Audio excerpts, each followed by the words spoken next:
Cheyenne Federal Courthouse, Wyoming Territory, December 1879.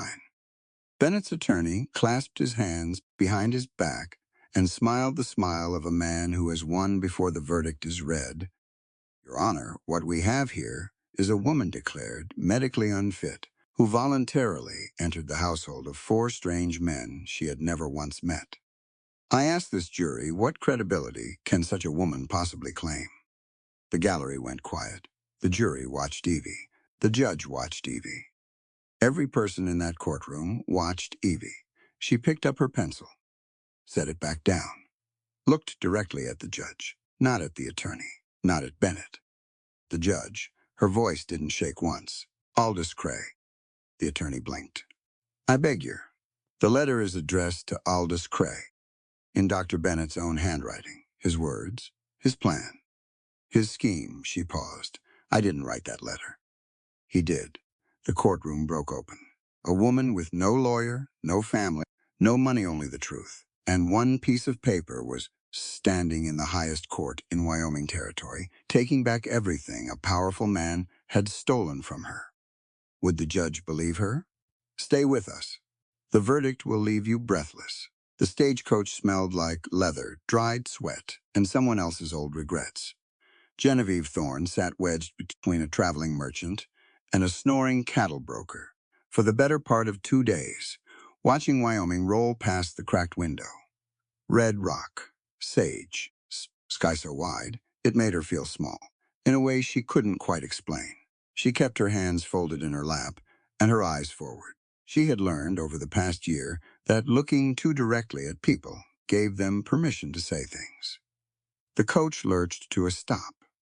Bighorn Station, the driver called out, though calling it a station was generous. It was a post, a trough, and a general store with a sunburned porch. The mountains loomed behind all of it like something out of scripture. Evie climbed down first. Her trunk followed, a small thing, scuffed at the corners, tied shut with a length of rope because the latch had broken somewhere around Denver. Everything she owned was inside it.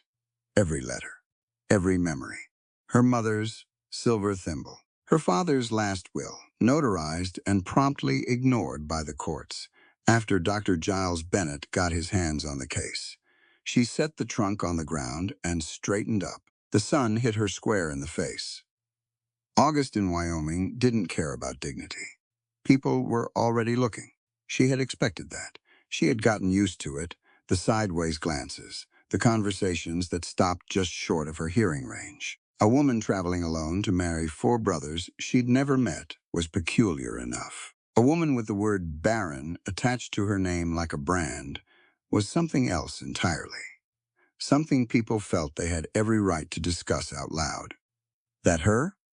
A woman muttered from the porch of the general store, speaking to a neighbor, and not especially quietly. The broken one from back east? The man beside her shrugged.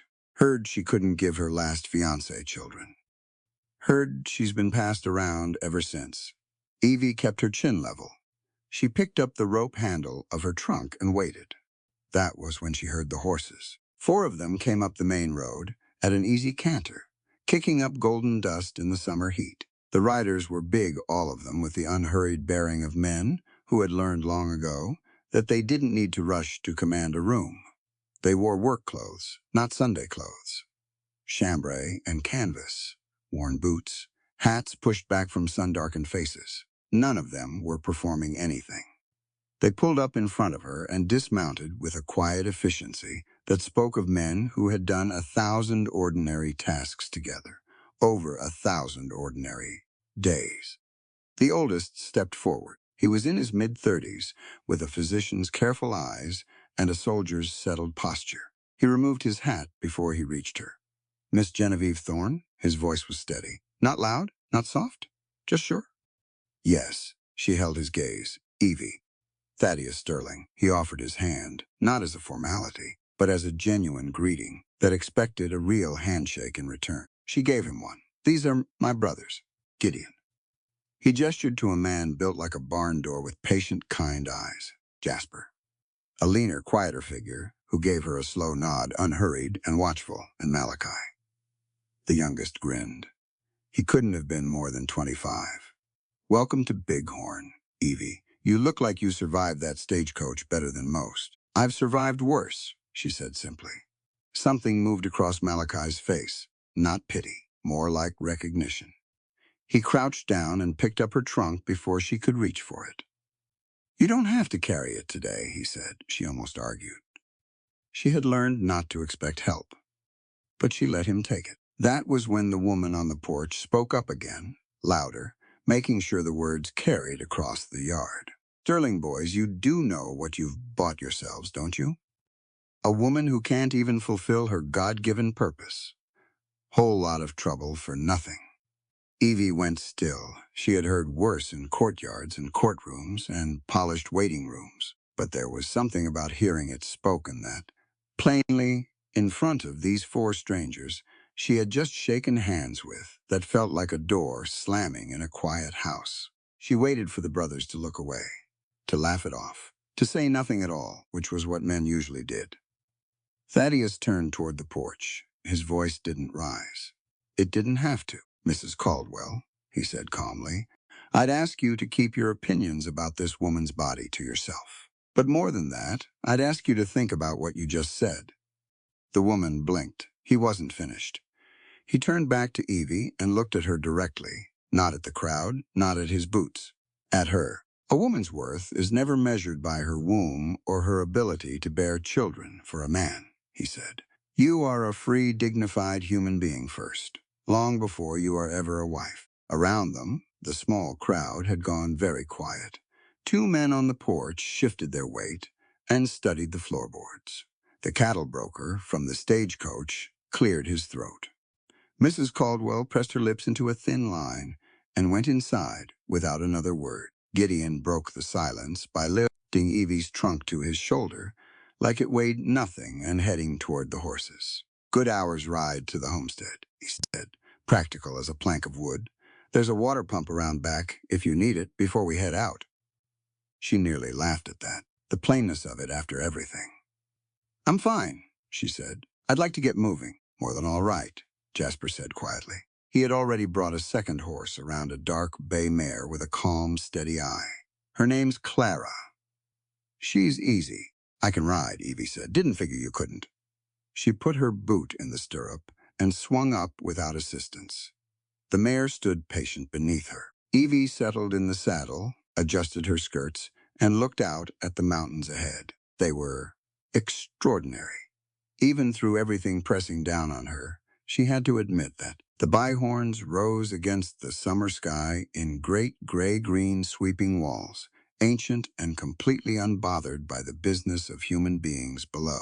She had grown up in Philadelphia with iron fences and cobblestones. She had never stood anywhere that smelled like pine resin and cold water and open distance. Thaddeus rode up alongside her as they set out. He let the road speak for a minute, the creak of saddle leather, the rhythmic clop of hooves, the aspen leaves turning silver green in the afternoon wind.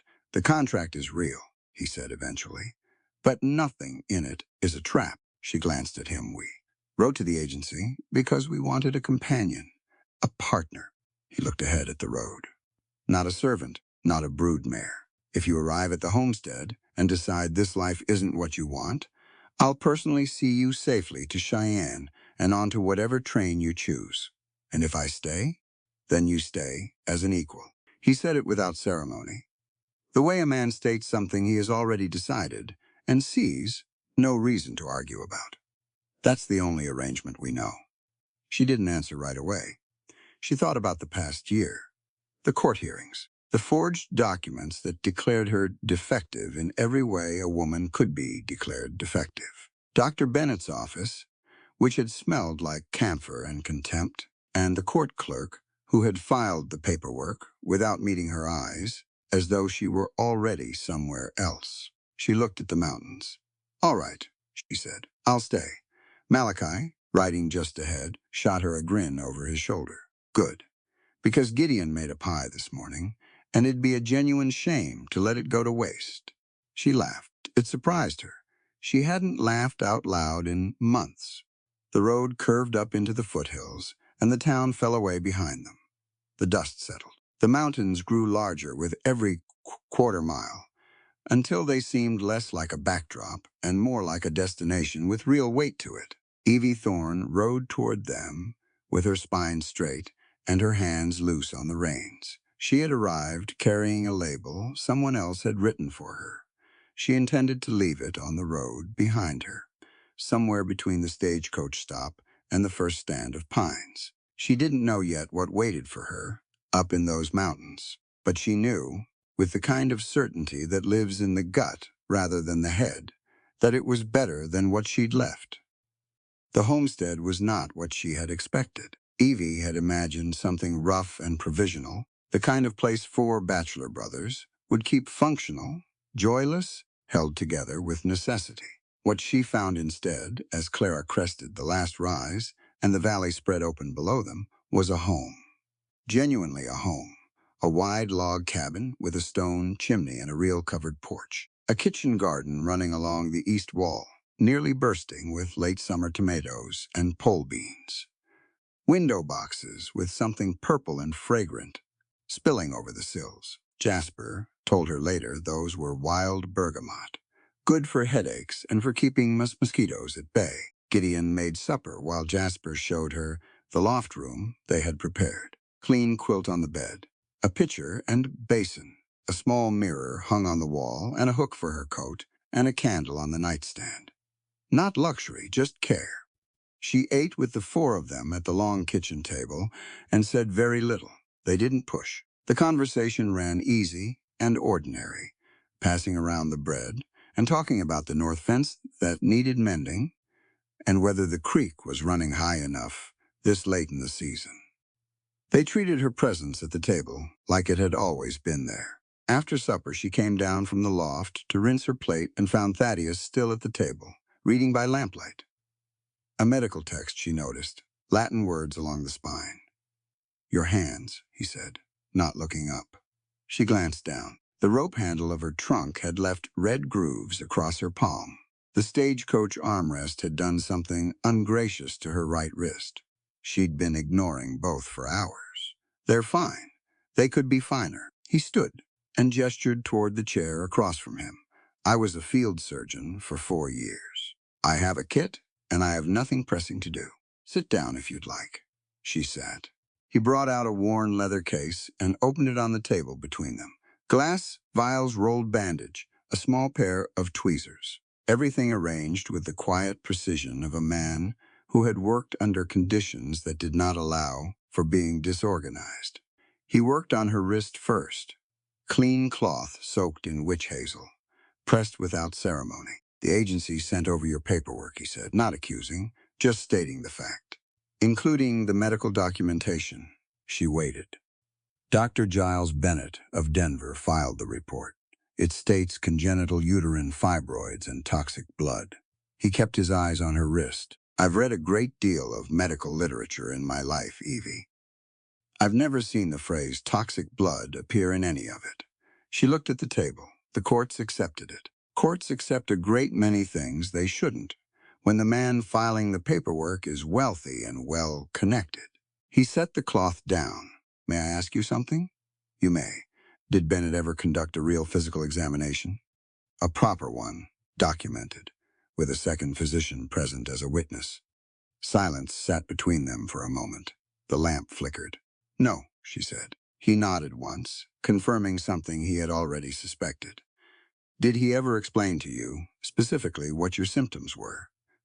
What you experienced that would suggest the diagnosis he filed?" "He said I had a constitution unsuited to childbearing." She stopped. "I was 21 years old, and I didn't know enough to argue. I thought doctors didn't lie. Most don't," Thaddeus said.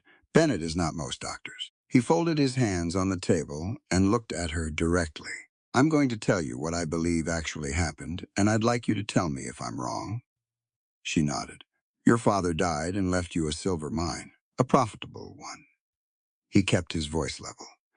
"Bennett wanted access to that mine. The cleanest legal path was to have you declared mentally or medically unfit, an asylum commitment or a guardianship filing that named him as your conservator." He paused. But you had a fiancé at the time, a legal engagement. Bennett couldn't move against you while that engagement held. She hadn't told him about the fiancé. He had read it somewhere, pieced it together. He broke the engagement, she said. He broke it for Bennett, or Bennett broke it through him. The fabricated medical record gave them grounds a man couldn't be expected to marry a woman documented as incapable of children and of unsound female constitution. He picked up the bandage roll. And why leave you untouched through all of this? Because a woman who can be shown to have been physically untouched by any man is a cleaner pawn. No complicated history. No other parties with legal claim. Just an uncomplicated woman to be filed away in an institution while someone else signs papers on her inheritance. She was quiet for a long moment.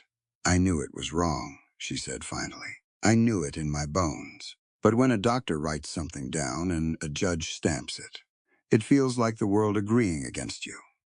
He finished wrapping her wrist with a steady, careful hand. Yes, I know. He tied it off and looked at her. I want to be honest with you, he said, as a physician, not as your potential husband, based on everything I've reviewed and everything you've just told me. And I would stake my medical license on this Giles Bennett. Invented that diagnosis from nothing. There is not a credible indication of the condition he described in anything he filed.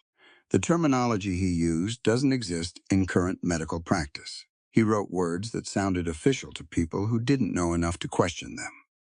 She pressed her lips together. Not from pain. You are healthy, he said.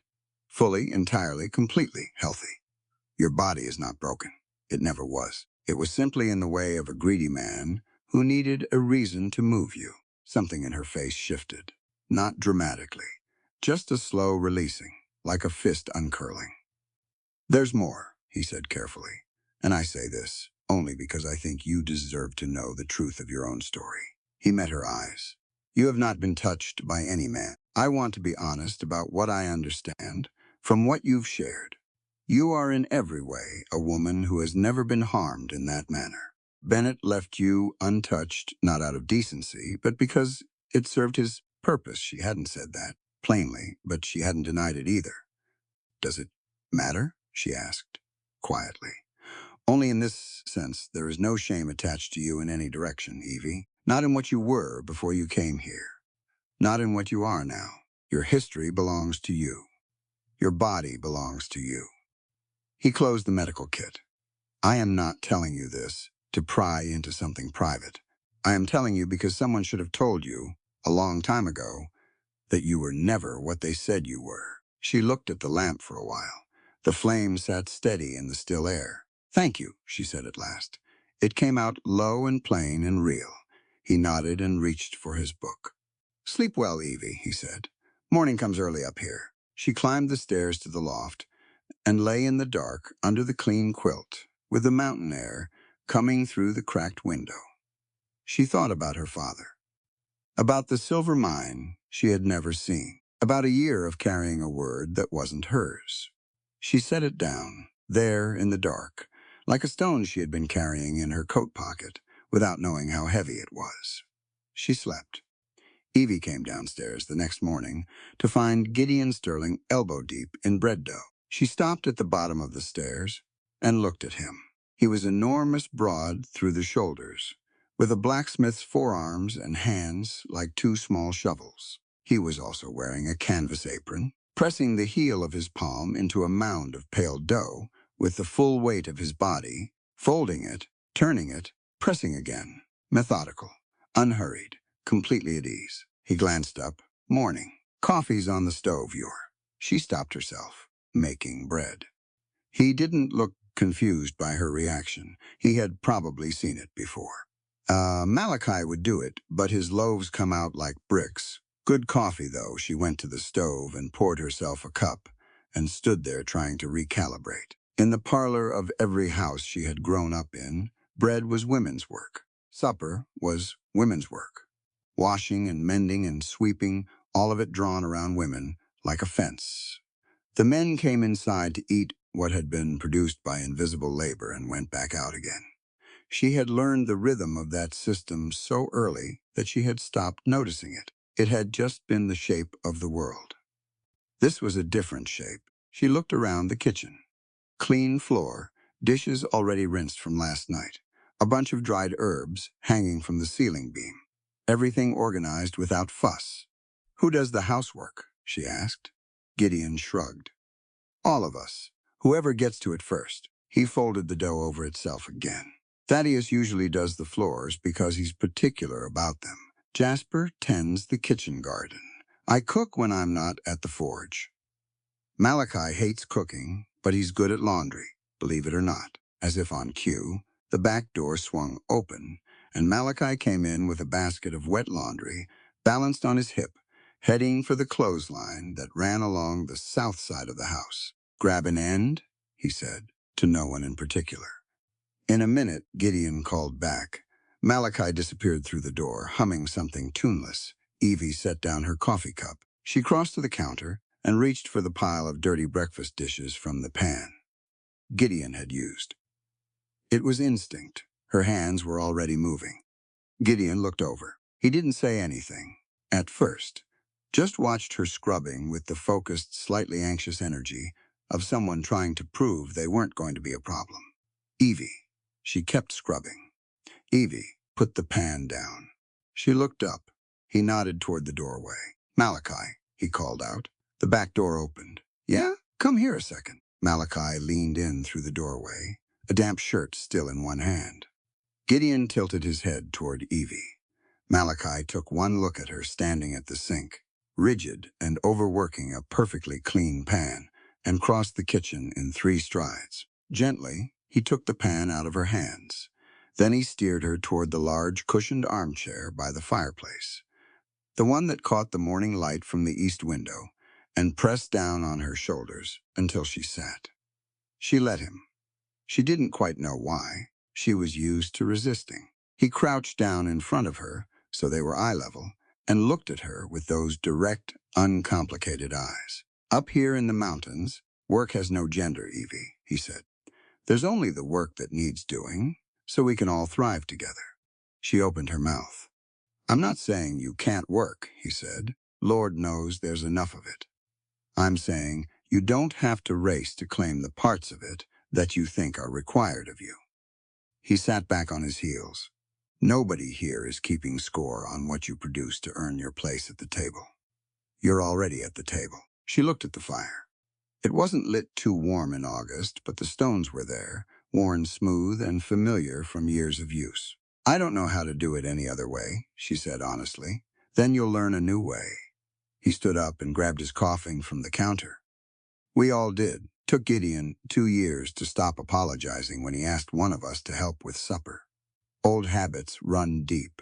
He shrugged. "They're still habits, though, not laws." Gideon made a low sound from across the kitchen that might have been agreement. Malachi went back outside to the laundry. Evie sat in the armchair and drank her coffee and watched the morning move through the house at its own pace. Nobody asked her to do anything. Nobody watched to make sure she was being useful enough. It was the strangest, most disorienting kind of freedom. After breakfast, which Gideon served without ceremony, a good sourdough loaf that came out of the oven, perfect and slightly miraculous, Jasper appeared at the back door and asked if she wanted to walk the south meadow with him. She did. The meadow ran below a tree line of ponderosa pine, gold-green in the late morning light. Jasper moved through it with the quiet attention of someone who had spent years reading country, studying it, not just passing through it. He pointed things out as they walked, not lecturing, just sharing, the way a knowledgeable friend shares things they love. "That's yarrow," he said, stopping beside a feathery white cluster near a boulder. He crouched and pinched a small stem between his fingers and held it out to her. "Smell it." She did, faintly medicinal. "Earthy. Good for wounds. Clots blood faster than plain pressure alone. We keep a dried bundle in the medical kit." He set it back gently. Civil War field medics used it before the surgeons even knew why it worked. They just noticed it worked. "How do you know all this?" she asked. Spent 2 winters with a Cheyenne elder about 40 miles north of here. He taught me. He stood and kept walking. Western medicine knows a great deal. Traditional plant knowledge knows a great deal of different things. The two together are more useful than either one alone. They moved through the meadow slowly. He showed her wild valerian for sleep and mint for digestion, and a low gray-leafed plant he called rabbit brush that was good for respiratory complaints in winter. He didn't quiz her or rush her. He just showed her named things, explained the logic. She found herself remembering more than she expected to. The names stuck when they came with reasons. You can write them down if you want, he said. I have a plant journal going back 10 years. You're welcome to copy from it. I'd like that. He nodded, and that was the end of it. No ceremony. That afternoon, Malachi found her on the porch and leaned against the rail with his hands in his pockets. You want to learn to shoot? He asked. She looked at him. You're offering to teach me? You're living on a mountain in Wyoming territory in 1879. He raised an eyebrow. So yes, I'm offering to teach you. They went out to a flat stretch of ground behind the equipment shed where Malachi had set up a row of tin cans on a split-rail fence. He brought out a Winchester carbine, the 1873 model, lighter than a standard rifle and easier to handle for someone new. He walked her through every part of it before she touched the trigger, what it was, how it worked, what it could and could not do. Same as a hammer or a scalpel. Dangerous if you don't understand it. Useful if you do. He stood beside her, not behind her, not hovering. Just present. The point right now isn't accuracy. The point is comfort. Getting your hands used to holding it. She raised it to her shoulder. Her grip was tense. Relax your jaw. He said she hadn't known. Her jaw was clenched. Take a breath in. Let half of it out. Don't lock your muscles. The rifle will tell you what it wants if you listen to it. He tapped his own shoulder by way of example. Gun butt firm into the pocket here. Not white-knuckling it. Firm, she adjusted. Steadied. Now look down the sights. The tin can on the far left. Just look at it. Don't fire yet. She found it through the iron sight. A dented square of tin in the afternoon light. Good, Malachi said. Now fire when you're ready. She fired. The report cracked across the meadow. The can stayed put. She'd hit the rail post about 6 inches to the right. Not bad, he said, and he meant it. Do it again. They stood out there for the better part of an hour. She hit the third can on her 9th shot and let out a breath that surprised even her something released in it. Something satisfied and a little fierce. Malachi smiled wide. There you are, he said. She looked at him. That's the face of a woman who just found out she's capable of something she wasn't taught to expect of herself. He took the rifle and checked the chamber with practiced ease. You'll get better.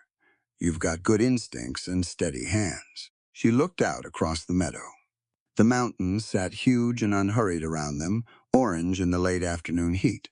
A hawk turned lazy circles high up on a thermal.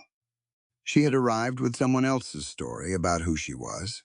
A broken woman, a barren woman, a woman whose body and worth and inheritance had been signed away on forged paper by a man who needed her to be nothing.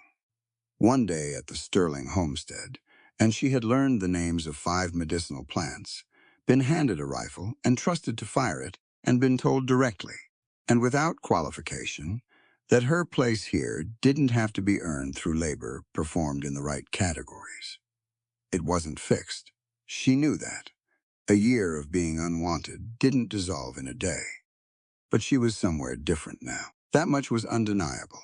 She handed the rifle back to Malachi, and they walked back toward the cabin together, the mountains going pink above them, and supper smoke rising from the chimney, and for the first time in a long time, the evening ahead of her looked like something other than just enduring until morning. The summer did not leave all at once. It released itself slowly over 3 weeks, the way the mountains released heat at the end of August, gradually, reluctantly, letting the days shorten by minutes at a time, until one morning, Evie woke to find the window had frosted at its edges overnight, and the air smelled of something older and colder coming down from the peaks. By then, she had been at the Sterling homestead for the better part of a month. A month changed things. She knew where the coffee tin was kept, and which floorboard creaked third from the bottom of the stairs, and that Gideon hummed tunelessly to himself when he was concentrating, and that Jasper always read for an hour before bed, with his back to the fire. She knew Malachi laughed fast and easy at nearly everything, and was quietly, genuinely kind when he thought no one was paying close attention. She knew Thaddeus woke before sunrise and sat on the porch for 20 minutes before coming inside, and that those 20 minutes were his, and she didn't interrupt them. She knew them, and they carefully and without pushing had come to know her. It had happened in increments, a week of shared meals and shared labor. Then easier conversation at the table, the kind where no one is performing. Then evenings on the porch watching the sky go dark over the mountains, comfortable enough with each other to sit in silence. She had told Gideon about Philadelphia over the course of 2 afternoons while they mended the east fence together. She had told Jasper about her father, slowly, over several evenings of herb sorting in the kitchen. She had told Malachi almost nothing, and somehow he had understood most of it anyway. What she had not done was let any of them see her cry, until now. It was a Tuesday evening in late August, the last warm one, before the season truly shifted. The firelight in the main room moved against the log walls in long amber patterns. Supper was done. The dishes were put away. Malachi had played a few songs on his old guitar and stopped when the strings went soft. Outside, the crickets were going all at once, filling the dark. Evie sat in the big chair by the fire. She had a book in her lap, but she hadn't turned a page in an hour. She was thinking about her father, the silver mine he'd built from nothing, the will he'd filed properly, with a notarized witness and 2 judges, and which had been set aside anyway, because a well-connected man in a good suit had decided it was inconvenient. She was thinking about how for a full year she had been someone's problem to be disposed of. A set of documents in a filing cabinet, a liability, and then without warning her eyes filled.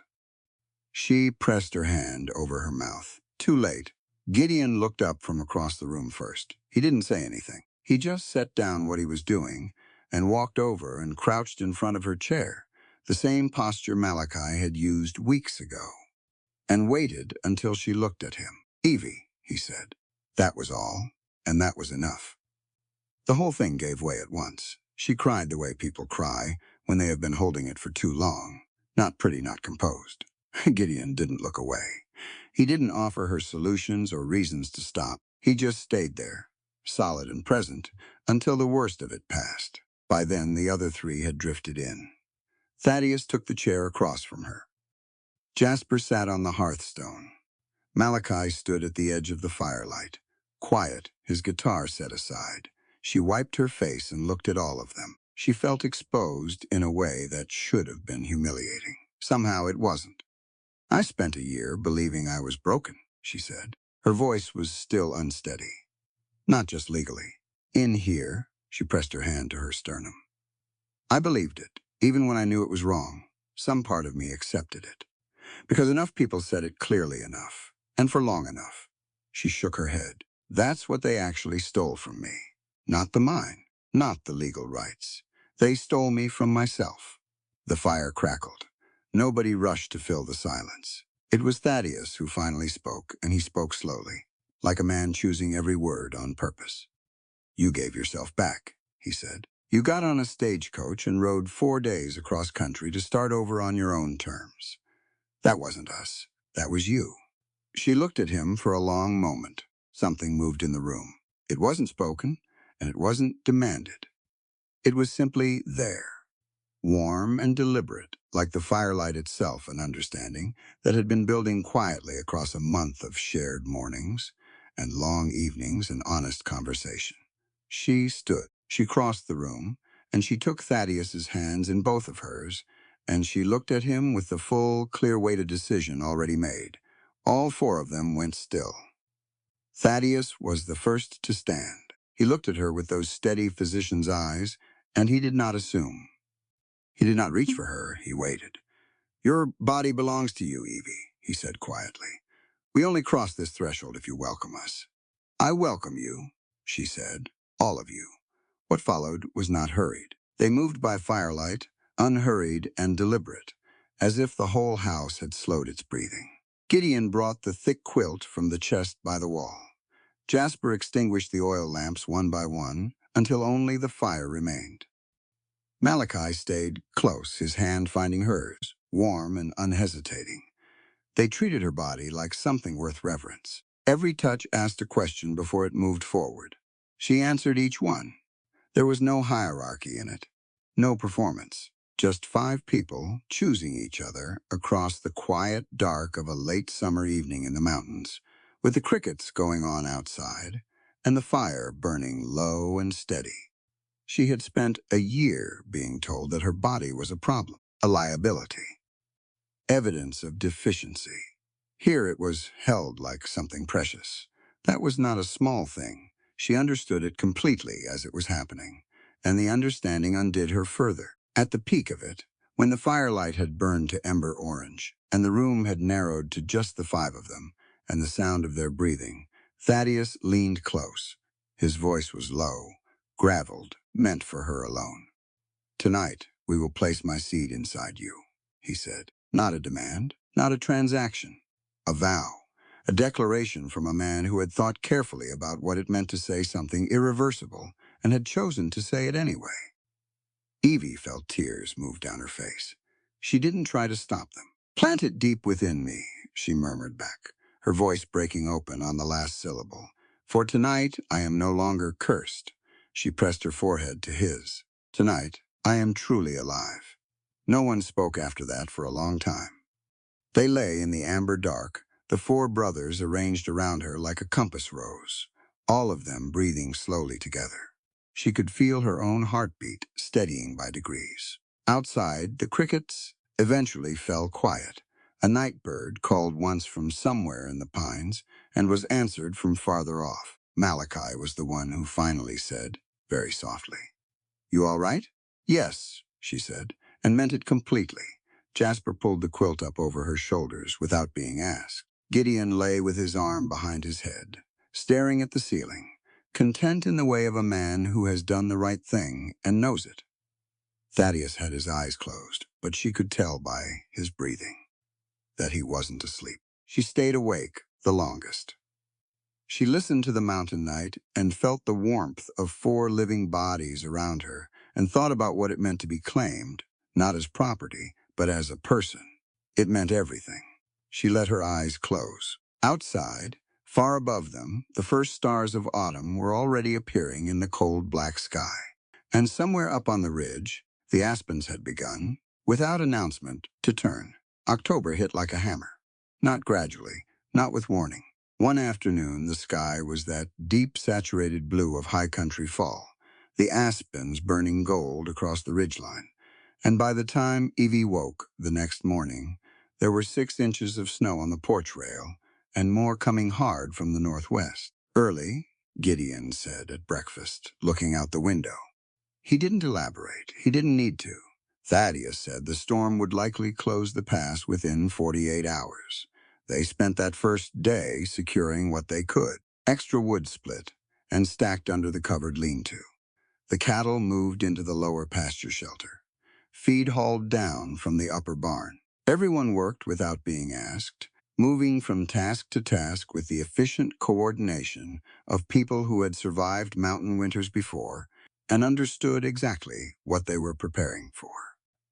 Evie hauled feed alongside Gideon and didn't ask for lighter work. He didn't offer any. By the second night, the snow was falling sideways. The 4 brothers sat around the fire after supper. Malachi was cleaning his Winchester, a routine that had become almost meditative for him. Thaddeus read. Gideon and Jasper argued mildly about whether the north wall of the barn needed another support beam before full winter set in. Evie sat with Jasper's plant journal open in her lap, copying entries in her own hand, a task she had been working through for 3 weeks. Normal, warm, ordinary. Then the horses started. Evie heard it. First a sudden restless movement from the stable, a high uncertain sound. She looked up. Nobody else had caught it yet over the wind. Then Malachi's head came up. He was on his feet before Thaddeus closed his book. "Something's out there," Malachi said. Gideon crossed to the window. Through the driving snow, barely visible against the darkness, something moved near the barn. Not an animal, a figure, then another. "Horses on the south road," Jasper said from the other window, his voice low and flat. "4 of them, maybe 5. Thaddeus stood. "Get the rifles." They didn't have to be told twice. What happened next happened fast and badly. The barn caught first.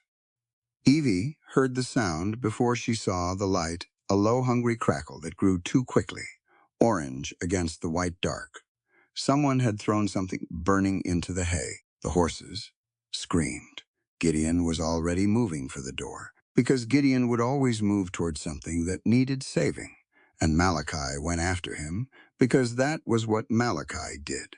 Thaddeus grabbed Evie's arm. "Stay inside." She did not stay inside.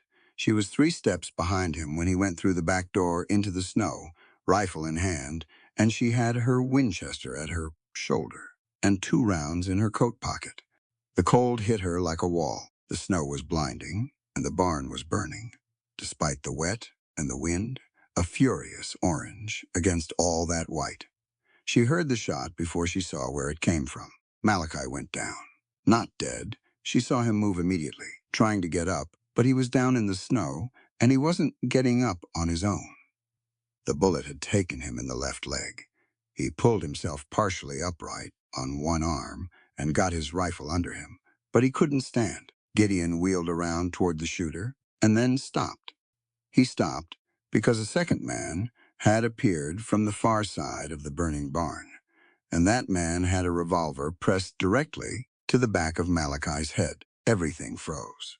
The snow kept falling. The barn kept burning. Malachi's face was pressed sideways into the snow, jaw set, eyes open, not making a sound. The man holding the gun stepped forward into the burning light.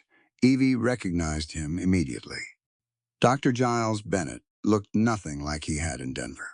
In Denver, he had been polished, controlled, a man of drawing rooms and courthouses and carefully filed paperwork. Here on a mountain in a Wyoming blizzard, with a burning barn behind him and 3 armed brothers frozen 20 feet away, he looked like what he had always been underneath the expensive suits. He looked like a man who had been certain his money made him untouchable, and was now discovering the limits of that certainty, but hadn't gotten frightened enough yet to retreat. Beside him, half hidden in the snow, stood a man wearing a marshal's badge. The badge caught the firelight. Bennett raised his voice over the wind. "Miss Thorne?" He looked past the 3 brothers to where Evie stood at the cabin door. "You've led me a considerable distance across very uncomfortable country. I'd like this to end without further unpleasantness." Nobody moved. "Step out here," he said. "Come with me. Sign the conservatorship document my associate is carrying. The mine transfers to my administration, and you'll be placed in a comfortable facility in Denver, properly cared for." He let the pause sit. "Or I put this bullet through the young man's skull." He pressed the barrel harder against Malachi's head. "And then my men burn that cabin, with your other 3 friends inside it." Thaddeus's voice came from 6 feet to Evie's left, completely steady. "You are compounding your crimes by the minute, Bennett. I'm a doctor with a signed medical assessment and a compliant marshal," Bennett said. "Your 4 men harboring a woman declared mentally unfit by the courts of Colorado." He looked at Evie again. "This doesn't have to be a massacre. Come out and sign the paper." Malachi turned his head. His voice came out, rough and low from the snow. "Evie, don't." The man with the revolver pressed it harder, and Malachi went quiet. Bennett waited. Evie looked at Malachi on the ground, with a gun to his head, and the snow coming down in sheets, and the barn burning, and the corrupt marshal. Standing with papers in his gloved hand like this was a business transaction in a warm office somewhere. She looked at Thaddeus. He looked back at her. His expression said nothing that would betray her position. But his eyes said one clear thing: He trusted her. She stepped back from the doorway, not toward Bennett. Back, into the shadow of the cabin wall. Bennett's composure cracked just slightly. Miss Thorne, tell him to answer something for me first, she called out. He hesitated. What? Ask him how he knew where to find me, she said. Her voice was loud enough to carry over the wind, loud enough to fill the space while she moved. Bennett frowned and opened his mouth to answer, and Gideon, reading it immediately, shifted 2 steps to the left to keep his attention. I have resources, Bennett said. It was never a question of finding you, only of timing. He kept talking. He liked to talk. Evie knew that from the courtroom.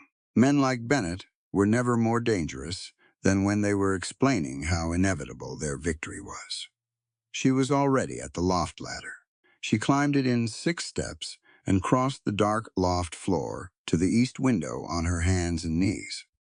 Below the sight line, the glass was frosted. She pressed it open with the heel of her palm. An inch, then 2, and the cold came rushing in like water. Below in the snow, Malachi lay, with his face turned slightly to one side, the revolver still against his skull. Bennett was still talking. The corrupt marshal had moved closer to Gideon and Thaddeus, watching them. Evie got the Winchester up.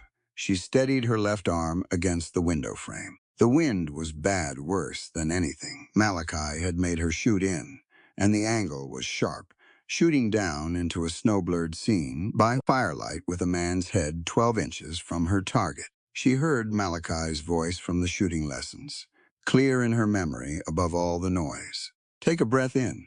Let half of it out. Don't lock your muscles. Look at the target, not the barrel, the target. She found the revolver through the iron sight, Bennett's hand, the gun. Half a breath out. Still, she fired. The shot cracked through the storm. Bennett screamed and reeled backward. The revolver spun from his shattered hand and disappeared into the snow. Malachi rolled sideways instantly, pulling clear, reaching for his own rifle with his good arm. What followed was not a long fight. Gideon moved on the marshal before the echo of the shot had finished. Thaddeus went for Bennett, who was clutching his hand and making the sounds of a man who had just encountered a consequence he had genuinely not prepared for. Jasper materialized from the shadow of the equipment shed, where he had been circling unseen in the dark, and had 2 of Bennett's hired men on the ground before anyone noticed he was there. Malachi dragged himself up against the fence post and covered the remaining man with his rifle and said very calmly, "Don't." The man put his hands up. Snow. Fire. Silence. Evie came down from the loft and, through the back door, into the freezing dark. She went straight to Malachi and got herself under his arm on the injured side without a word. "You shot him," Malachi said. "Yes. From the loft window, yes." He was quiet for a second. "In that wind, you taught me well," she said. He made a sound that was half a laugh and half a sharp intake of breath as she helped him bear his weight. "I taught you better than I knew," he said. Thaddeus had Bennett on his knees in the snow, with a rope around his wrists. The marshal stood next to him in a similar condition, gray-faced and quiet. Jasper moved through the gathered men quickly and efficiently, collecting weapons, checking for injuries. He paused at the marshal's coat, reached inside, pulled out a folded letter, sealed with wax. He turned it over and looked at it in the firelight. Then he looked at Thaddeus. "You need to see this," he said. Thaddeus crossed the snow and took it. He read it once, jaw tight, then looked at Bennett. "It's in your handwriting," he said. Bennett said nothing. "It names the judge. The amounts paid." Thaddeus's voice was quiet in a way that was more frightening than if he'd raised it. "And it specifically names Evie, and what you intended to do with her once the conservatorship was filed." Still nothing from Bennett. Gideon picked up Malachi's rifle from the snow, brushed it off, and handed it back to its owner without comment. He looked at Bennett with an expression that communicated, clearly and without words, that the only thing keeping him from doing something irreversible was that the letter made it unnecessary. Malachi looked down at the letter in Thaddeus's hand. Then he looked at Evie. "Airtight," he said. She nodded. Her hands had started shaking. Finally, now that it was over, She pressed them flat against her coat and breathed. The barn was still burning. The snow was still falling. Bennett knelt in it, with his ruined hand pressed to his chest and his great certainty extinguished, like a lamp in a storm. Jasper came up beside her and handed her the spare wool blanket he had somehow thought to grab during all of it. "The pass will close by morning," he said. "We'll have to hold them here until the weather breaks." "And then?" she asked. "Then we go to Cheyenne," Thaddeus said from across the snow. He folded the letter carefully and put it inside his coat against his chest. "And we finish this properly." Bennett looked up at him. For the first time all evening, he looked like a man who understood he had lost. The snow kept falling. The mountain kept going about its business, ancient and entirely unbothered. Evie pulled the blanket around her shoulders and stood in the blizzard and looked at the letter-shaped outline beneath Thaddeus's coat. One piece of paper. His handwriting, his scheme, detailed and signed. A year of her life in that letter. Her father's mine, the forged diagnosis. Every courthouse and courtroom that had passed her from hand to hand, like something unwanted. All of it about to be answered. She was ready. The barn burned itself out by midnight. There wasn't much they could do about it. The snow kept the fire from spreading to the equipment shed or the cabin, and that was the most they could ask for on a night like this. Gideon stood and watched it go, with his jaw set and his arms crossed, the way a man watches something he built come apart and chooses not to look away from it. He had raised that barn with his brothers over 2 summers. He would raise another one. But not tonight. Tonight there were more urgent things. Thaddeus got Malachi inside first. He didn't ask for help carrying him, and Malachi didn't ask to be carried. He got his arm around Thaddeus's shoulders and his good leg under him, and they went through the back door together at a pace slightly slower than walking, and without any commentary from either of them. Jasper brought the lantern. Evie held the door. They put Malachi on the kitchen table. That was where Thaddeus worked best, and Malachi knew it. And so he didn't protest the indignity of lying on the table where they ate supper.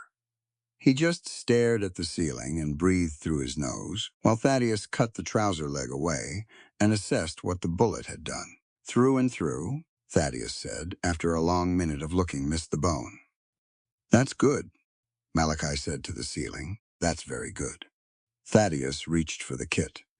"It's going to hurt considerably more in about 30 seconds than it does right now." "I know. I'll be fast. You always are." Evie stood at the end of the table with her hand on Malachi's boot, not because he needed her there. She just needed to be close to something living and warm and breathing. She had come down from the loft and walked through the blizzard on working legs, and her hands had mostly stopped shaking, but the image of him going down in the snow had lodged itself somewhere behind her sternum and was not going to move quickly. She watched Thaddeus work. He was extraordinary at it. His hands moved with a precision that seemed almost casual, until you understood that casual was exactly what he was trying to project, keeping his own energy steady, so the person on the table would take his lead. He talked while he worked, low and even, telling Malachi what he was doing and why, and what came next. Not asking permission exactly, explaining, keeping him present and oriented. "Irrigation first," he said. "Whiskey and clean water. Then I pack it and bind it. You'll be off this leg for 3 days minimum." "We're crossing the pass in 2 days," Malachi said. "Then you'll be off this leg for 2 days and we'll discuss the third." Malachi made a sound that was not quite agreement. "You're not negotiating with me on this," Thaddeus said, still working. "Your leg has no opinion on your timeline." Gideon came in from outside and stood in the doorway. He had snow in his hair and a look on his face that meant the prisoners were secured. Marshall's tied to the post in the equipment shed. Bennett's in the root cellar. "Is the cellar warm enough to keep him alive overnight?" Thaddeus asked. "Barely." "Then it's warm enough." He didn't look up from Malachi's leg. Jasper sat at the kitchen table, with the letter laid flat in front of him, the lantern pulled close. He had unfolded it carefully, with the deliberate hands of a man who understood that this piece of paper was potentially the most valuable object in Wyoming territory at this particular moment. He read it twice through without speaking. Then he looked at Evie. "Sit down," he said. She sat across from him. He spread the letter between them so she could read it. The handwriting was precise and ornate, a physician's educated script, the kind of writing that projected authority, because it was meant to. She read it. The letter was addressed to a man named Aldous Cray, a name she didn't recognize, and dated 6 weeks prior. It was 3 pages long, and it outlined, in businesslike and horrifyingly specific detail, exactly what Giles Bennett had done, and exactly what he intended to do next. He had paid the Denver Circuit judge $400 to accept the fabricated medical assessment without requiring a second physician's review. He had paid Evie's former fiance's father $200 to ensure the engagement was dissolved cleanly. He had retained a lawyer in Cheyenne to prepare a conservatorship filing that would transfer all rights to her father's silver mine to a holding company Bennett controlled. The letter instructed Cray to finalize those Cheyenne filings the moment Bennett delivered Evie to the private asylum in Colorado, a facility Cray apparently managed and partly owned. The last paragraph was the worst one. It described Evie as a complication that had become inconvenient by traveling beyond Bennett's immediate reach, and it authorized Cray to use whatever means necessary to see the matter concluded. It used the phrase permanent resolution twice, with a specificity that left no room for charitable interpretation. She sat with that for a moment. A full year of her life. Her father's mine, the forged records and the courthouse stamps and the contemptuous looks from clerks who couldn't be bothered to question the word of a well-dressed doctor. Every door she had knocked on that year and found locked. All of it had originated from one man's decision, written down in this ornate handwriting, detailed and deliberate, and entirely without remorse. "Is it enough?" she asked. "It's more than enough." Jasper's voice was quiet and absolute. Bribery of a sitting judge is a federal offense. Conspiracy to defraud is a federal offense. The phrase permanent resolution, in context, gives a prosecutor grounds to argue attempted murder. He looked at her across the lantern. "This letter doesn't just clear your name, Evie. It convicts him." She pressed her palm flat on the table beside the letter, not touching it, as if she needed to feel the solidity of the wood beneath it. "I want to make sure I understand what you're telling me. Every charge that was ever filed against your reputation," Jasper said, "every document that declared you unfit or barren or incompetent or any other word, Bennett chose to use all of it, gets dismissed. Your father's will gets reinstated. The mine transfers to you." He paused. "And Bennett goes to prison." She breathed. Across the kitchen, Malachi made a controlled, tight sound as Thaddeus finished packing the wound. Then the sound stopped, and there was just the wind against the cabin walls and the fire in the hearth. "He planned to have me killed," she said. "Yes," he wrote it down. "Arrogant men frequently do." Jasper folded the letter with great care and tucked it inside a flat tin that lived on the kitchen shelf, the kind meant for important papers. He latched it shut and set it on the shelf at the back, behind the coffee tin, as if hiding it in plain sight. He thought it would never be found. He thought you'd be in an asylum in Colorado by now, and the letter would be delivered to Cray and burned. He was wrong, she said, considerably. Thaddeus came and poured himself a cup of water from the pitcher and stood at the window, looking out at where the barn used to be. "We'll need to get that letter to Cheyenne," he said. "Federal courthouse, not territorial. Given the judge he bribed, we don't know how far his influence reaches at the territorial level." "Agreed," Jasper said. "How's the pass?" Evie asked. "Gideon," from the doorway. "Closed by now. Maybe tomorrow night it opens, if the storm breaks north. Then we wait," Thaddeus said. He said it with the composure of a man who had spent 4 years on battlefields, waiting for conditions to allow him to do what needed doing. There was a discipline in it, an acknowledgement that rushing bad conditions made them worse. He had always understood that patience wasn't passivity. It was preparation waiting for its moment. Malachi pushed himself upright on the table. His face was pale under the tan, and he moved carefully, but his eyes were clear. "I want to talk to Bennett," he said. "No," said Thaddeus. "I just want to look at him." "I know exactly what you want, and the answer is still no. He'll be in front of a federal judge inside a week. That's the right place for it." Thaddeus pointed at the kitchen chair. "Sit there." Off the table. Malachi shifted off the table and onto the chair, jaw tight, and said nothing else. Gideon went back outside to check the bindings on the Marshal and add another bar to the root cellar door. Jasper started heating broth because somebody had to think about the practical things, and Jasper was always the one who thought about the practical things at 3 in the morning. Evie took the lantern and went upstairs to the loft. She sat on the edge of the bed in her coat and her boots and held the lantern in her lap and let the shaking come back. It was different now. Not fear, just the body completing something it had been holding together through force of will. The hands, the shoulders, the long muscles of her legs, everything releasing at once. She had fired a rifle in a blizzard, from a loft window in the dark, through driving snow, at a small target held by a moving hand, with a man's skull 12 inches below it. She had hit what she aimed at. She sat with that for a long time, what it meant, what it required of her. Not the mechanics of it. Malachi had taught her those well enough that they had been available to her when she needed them. The other thing? The decision inside the action, the moment when she had stepped back from the doorway, and not toward Bennett, but up, toward the rifle, toward the window, toward the only angle that gave her the shot. She had not frozen. She had not begged. She had not surrendered. She had acted.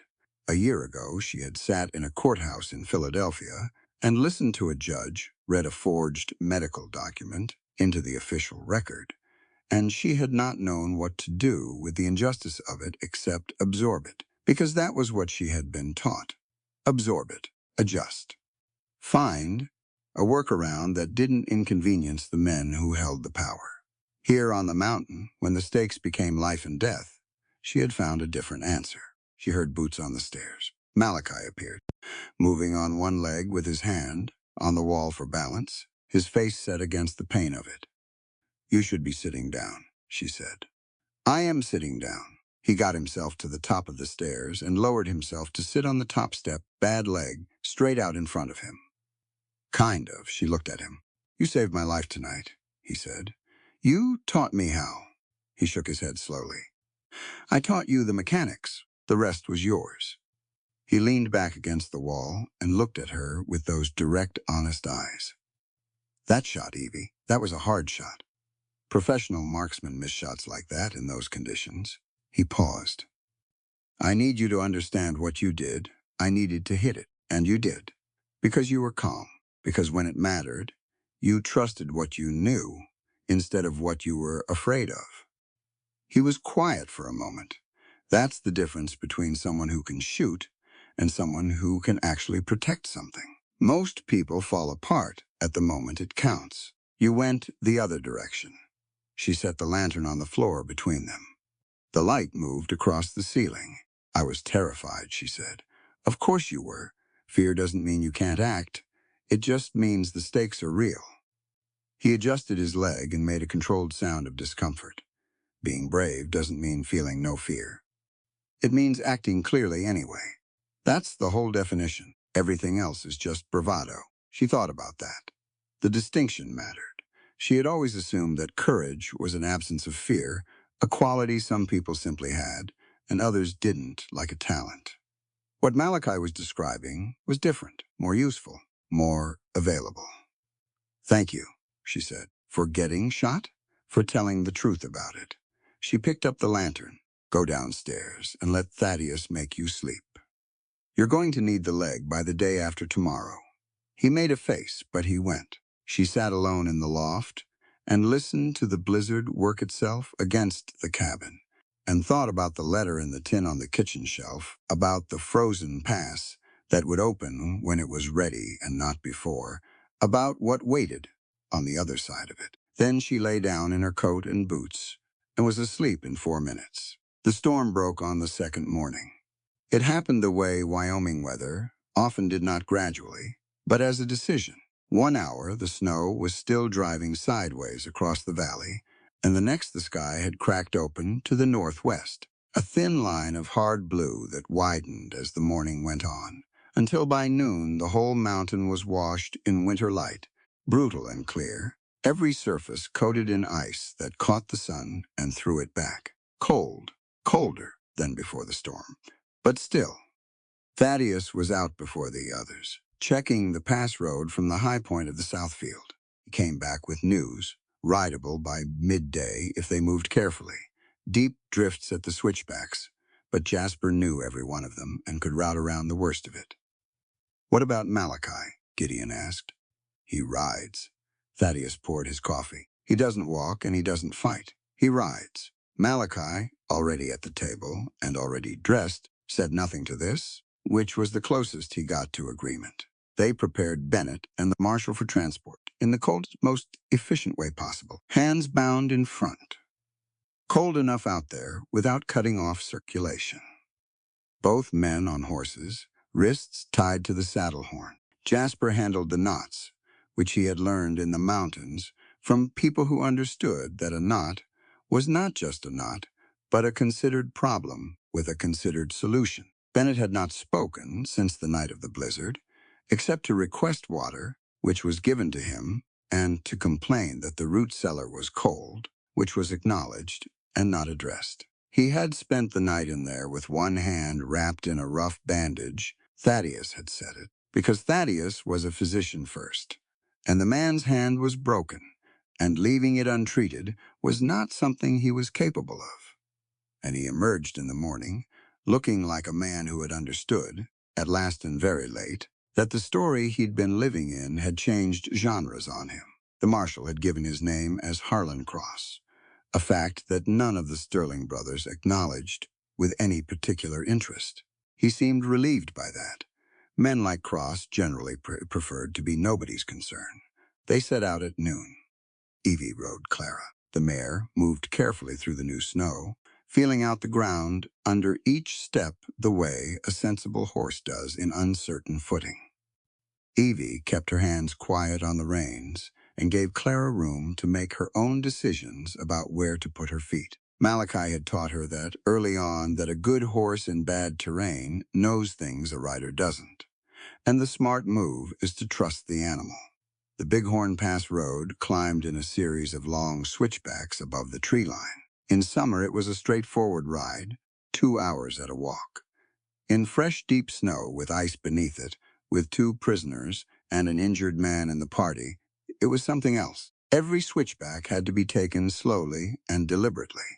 Every steep section required dismounting and leading the horses through, on foot, testing the ground ahead.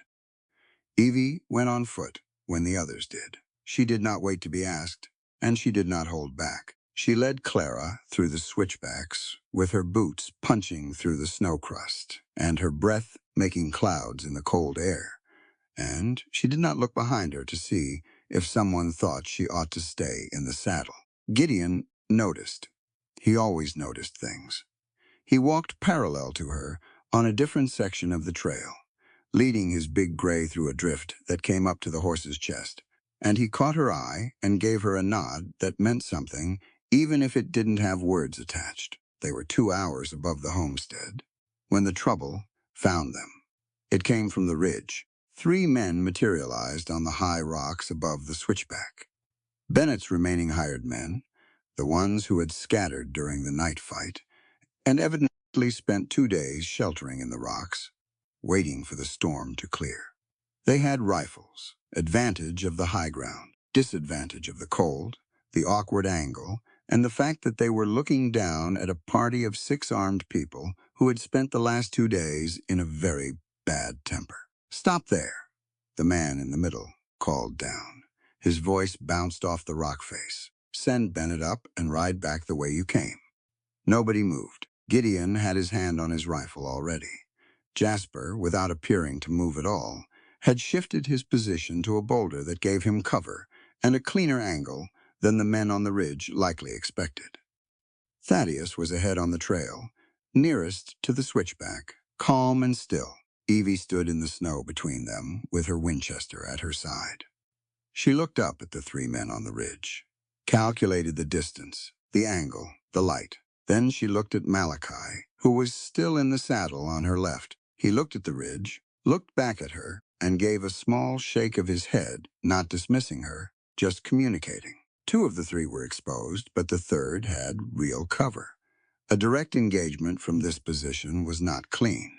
She had come to understand his shorthand in their weeks of shooting together. He was saying, "Wait, find the better answer." She looked around. The trail ahead curved around an outcrop of limestone. If someone moved to the far side of that outcrop, they'd have a flanking angle on the ridge that the three men couldn't see from their current position. She measured it, 40 yards through the deep snow, exposed, but moving in a direction away from the threat, rather than toward it, which was less predictable. She looked at Jasper. He was already looking at the limestone outcrop. He looked at her. Then he looked pointedly at the snow between them and the outcrop, indicating the drift depth. Too much for him with a horse. She was on foot already. She moved. She went left and downhill first, which was unexpected, then cut across the slope toward the outcrop through snow that came to her knees. She moved quickly and at an angle, and she didn't run, because running in deep snow was how you fell, and falling was how you became irrelevant. The men on the ridge were watching the main trail. They caught her movement after about 20 yards, and one of them shouted something, but by then Gideon had stepped forward and called up at them, loud, drawing their attention back to the main group. "You're obstructing illegal transport of a federal prisoner," Gideon said, his voice filling the canyon.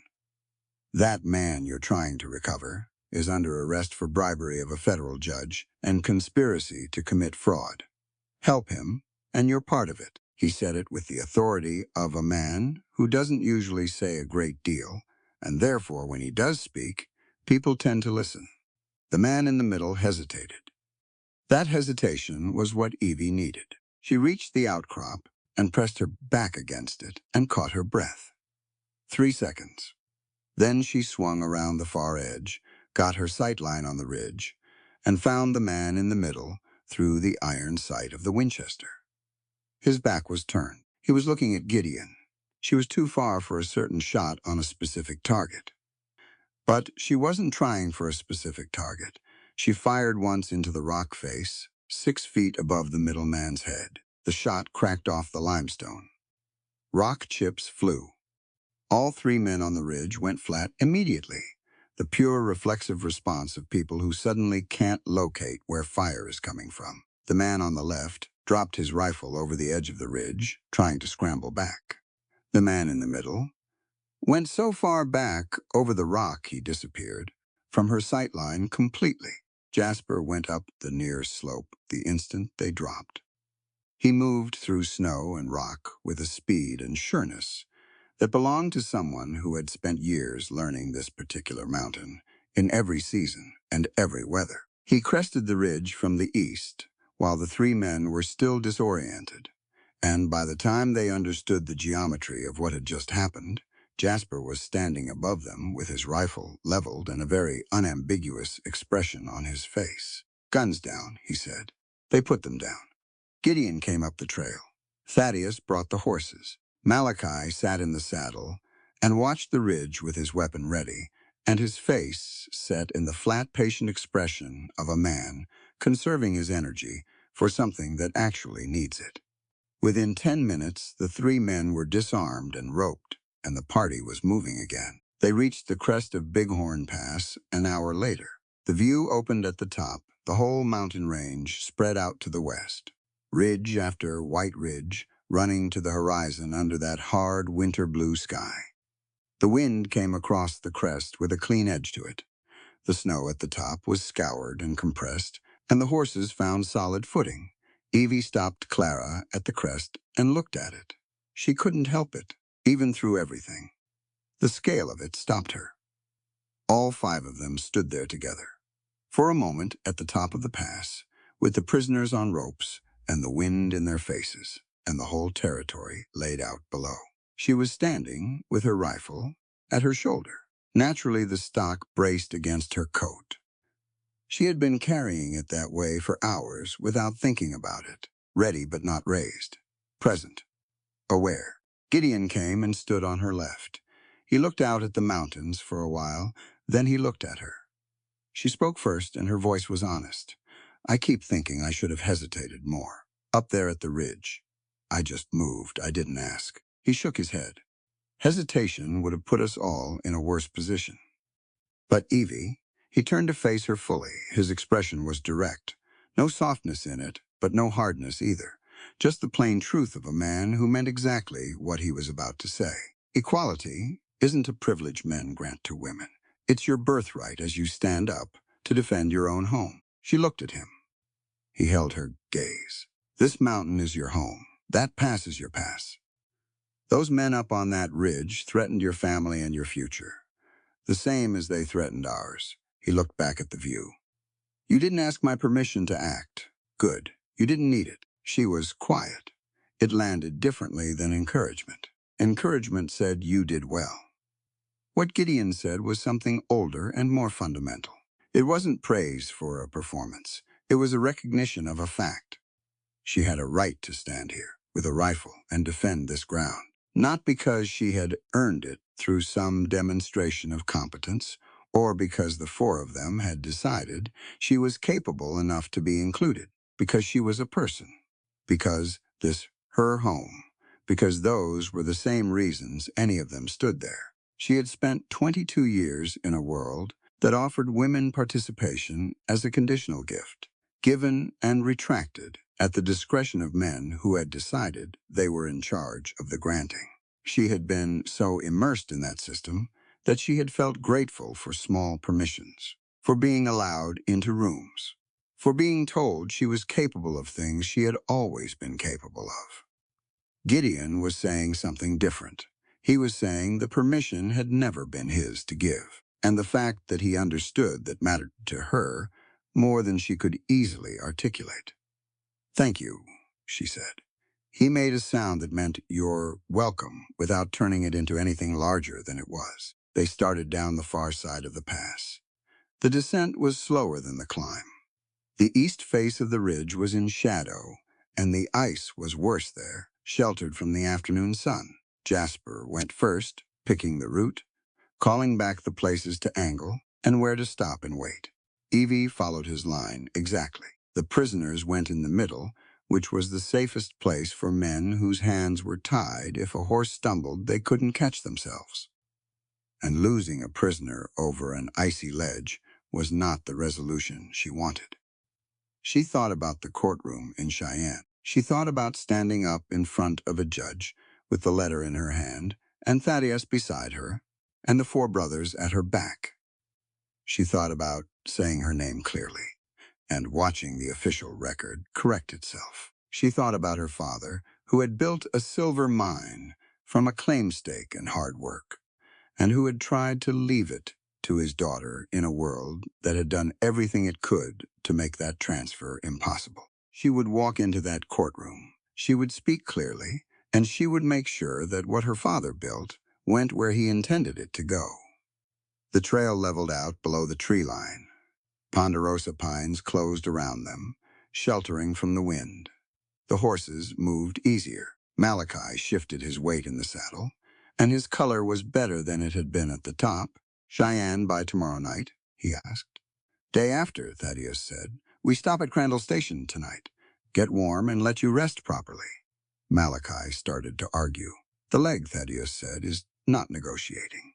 You keep saying that because it keeps being true. Malachi subsided. Jasper, riding ahead, made no comment, but his shoulders expressed quiet amusement. Evie rode between them through the pines and let the cold air clear her head and thought about what Gideon had said at the top of the pass. Equality isn't a privilege men grant to women. It's your birthright. She had never heard it stated plainly like that. Not in a courthouse, not in a church, not from a teacher, or a father, or a judge. The people who held power over those institutions had every reason not to say it plainly, because saying it plainly made the power structure they benefited from look like exactly what it was: arbitrary, constructed, chosen rather than natural. And choices could be changed. She filed it away alongside Malachi's definition of courage and Thaddeus's explanation of what Bennett had done and Jasper's teaching of medicinal plants and Gideon's bread, baked every morning without ceremony or complaint. All of it a different education than the one she'd received in parlors and drawing rooms and courthouses.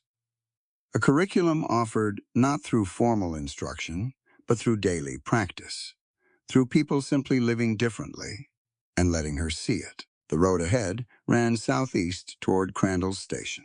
Tomorrow it would run to Cheyenne. After that, to whatever came next.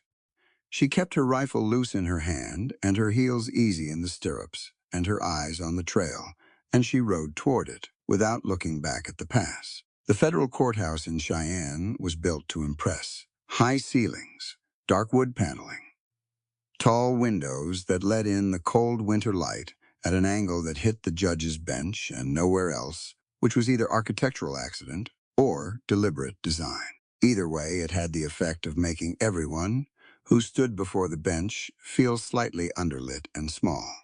Evie noticed all of it and decided it didn't matter. They had arrived the night before and taken rooms at a hotel on Ferguson Street, the five of them, and their two prisoners handed off at the federal marshal's office. With the letter, the signed statements Thaddeus had written out at Crandall's station, with the thoroughness of a man who had spent 4 years documenting field surgery under impossible conditions and understood that detail was what made records credible. The duty marshal at the office had read the letter twice and looked at Bennett with an expression that communicated professional contempt clearly and without words. Bennett's attorney had shown up within the hour, a well-dressed man from Denver, quick and smooth, the kind of lawyer that expensive guilt retained. He had looked over the letter and the statements and had gone very quiet, which told Evie more than anything he could have said out loud. The hearing was set for 9 the next morning. She didn't sleep well, that was honest.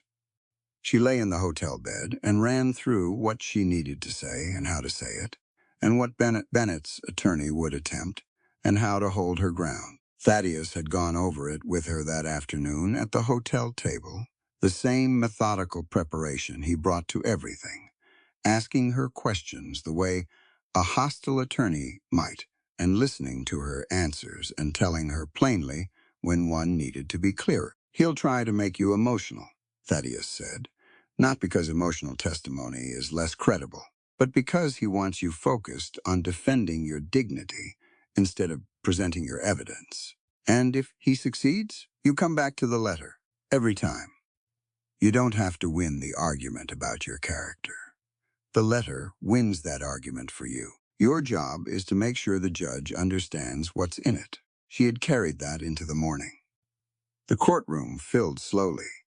Word had moved through Cheyenne faster than she'd expected a mail-order bride who had shot a corrupt doctor in a blizzard and brought him down from a mountain pass. Was apparently the kind of story that traveled. The gallery was full by the time the judge entered. An older man, gray-haired, with a face that had been looking at human beings across a bench for long enough that very little surprised it anymore. Judge Aaron Whitfield, appointed by President Grant. Thaddeus had asked around about him the previous afternoon. The words used most often were fair and precise, which were the words you wanted. Bennett sat at the defense table with his attorney and his bandaged hand, and the particular expression of a powerful man who has not yet fully accepted the reorganization of his circumstances. He wore a clean suit that someone had brought to the marshal's office. He looked across the room at Evie once, and she met his gaze and held it until he looked away.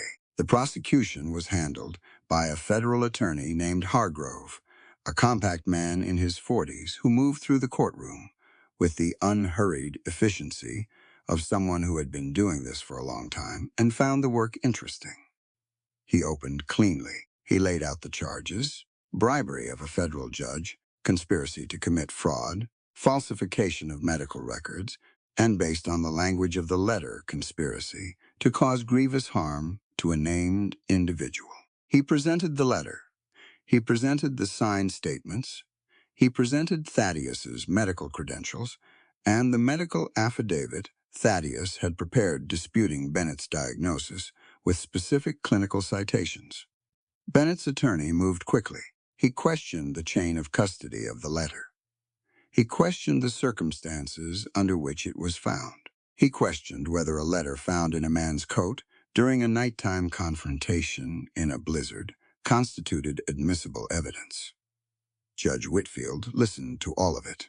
Then Bennett's attorney turned to the courtroom at large and made his real argument. He said it carefully, as expensive lawyers do, wrapping the ugliness in measured language. He said that Genevieve Thorne was a young woman whose mental and physical constitution had been professionally assessed as compromised. He said the diagnosis filed by his client was consistent with observed symptoms. He said a woman who had traveled hundreds of miles to enter into an unconventional domestic arrangement with 4 men she had never met demonstrated questionable judgment. He said the charges against his client originated with a person who had every reason to be vindictive and no demonstrated basis for credibility as a witness. He used the word barren once, just once, dropped it in the middle of a sentence about Evie's capacity for rational testimony, and moved on before anyone could respond to it directly. The gallery murmured. Evie sat at the prosecution table and wrote the word on the notepad in front of her and drew a box around it and put her pencil down. When Hargrove called her to the stand, she walked the length of the courtroom without hurrying. She sat in the witness chair and placed her hands flat on her knees and looked at the judge and not at Bennett. Hargrove led her through the foundation. Her father's death, the will, the mine's assessed value substantial, specific, documented by a separate surveyor's report filed in Denver 2 years prior. The sequence of events following her father's death, leading to the engagement, the fabricated diagnosis, the dissolution of the engagement, the legal filings that had stripped her of her inheritance rights. Then he held up the letter. Miss Thorne, have you read this document? Yes. And is the individual named in it as the subject of the scheme described within it? Is that individual you? Yes. In your own words. What does this letter tell you about why Dr. Bennett filed the medical assessment he filed? She took a breath and answered clearly. It tells me that the diagnosis was invented for the purpose of declaring me legally incompetent so that he could file a conservatorship petition and take control of my father's silver mine. She kept her voice level. The diagnosis was never based on medical examination. It was a legal instrument. He needed a document that looked official enough that no one would question it. Attached to a woman no one would go out of their way to defend. And did Dr. Bennett have any medical basis for the diagnosis he filed?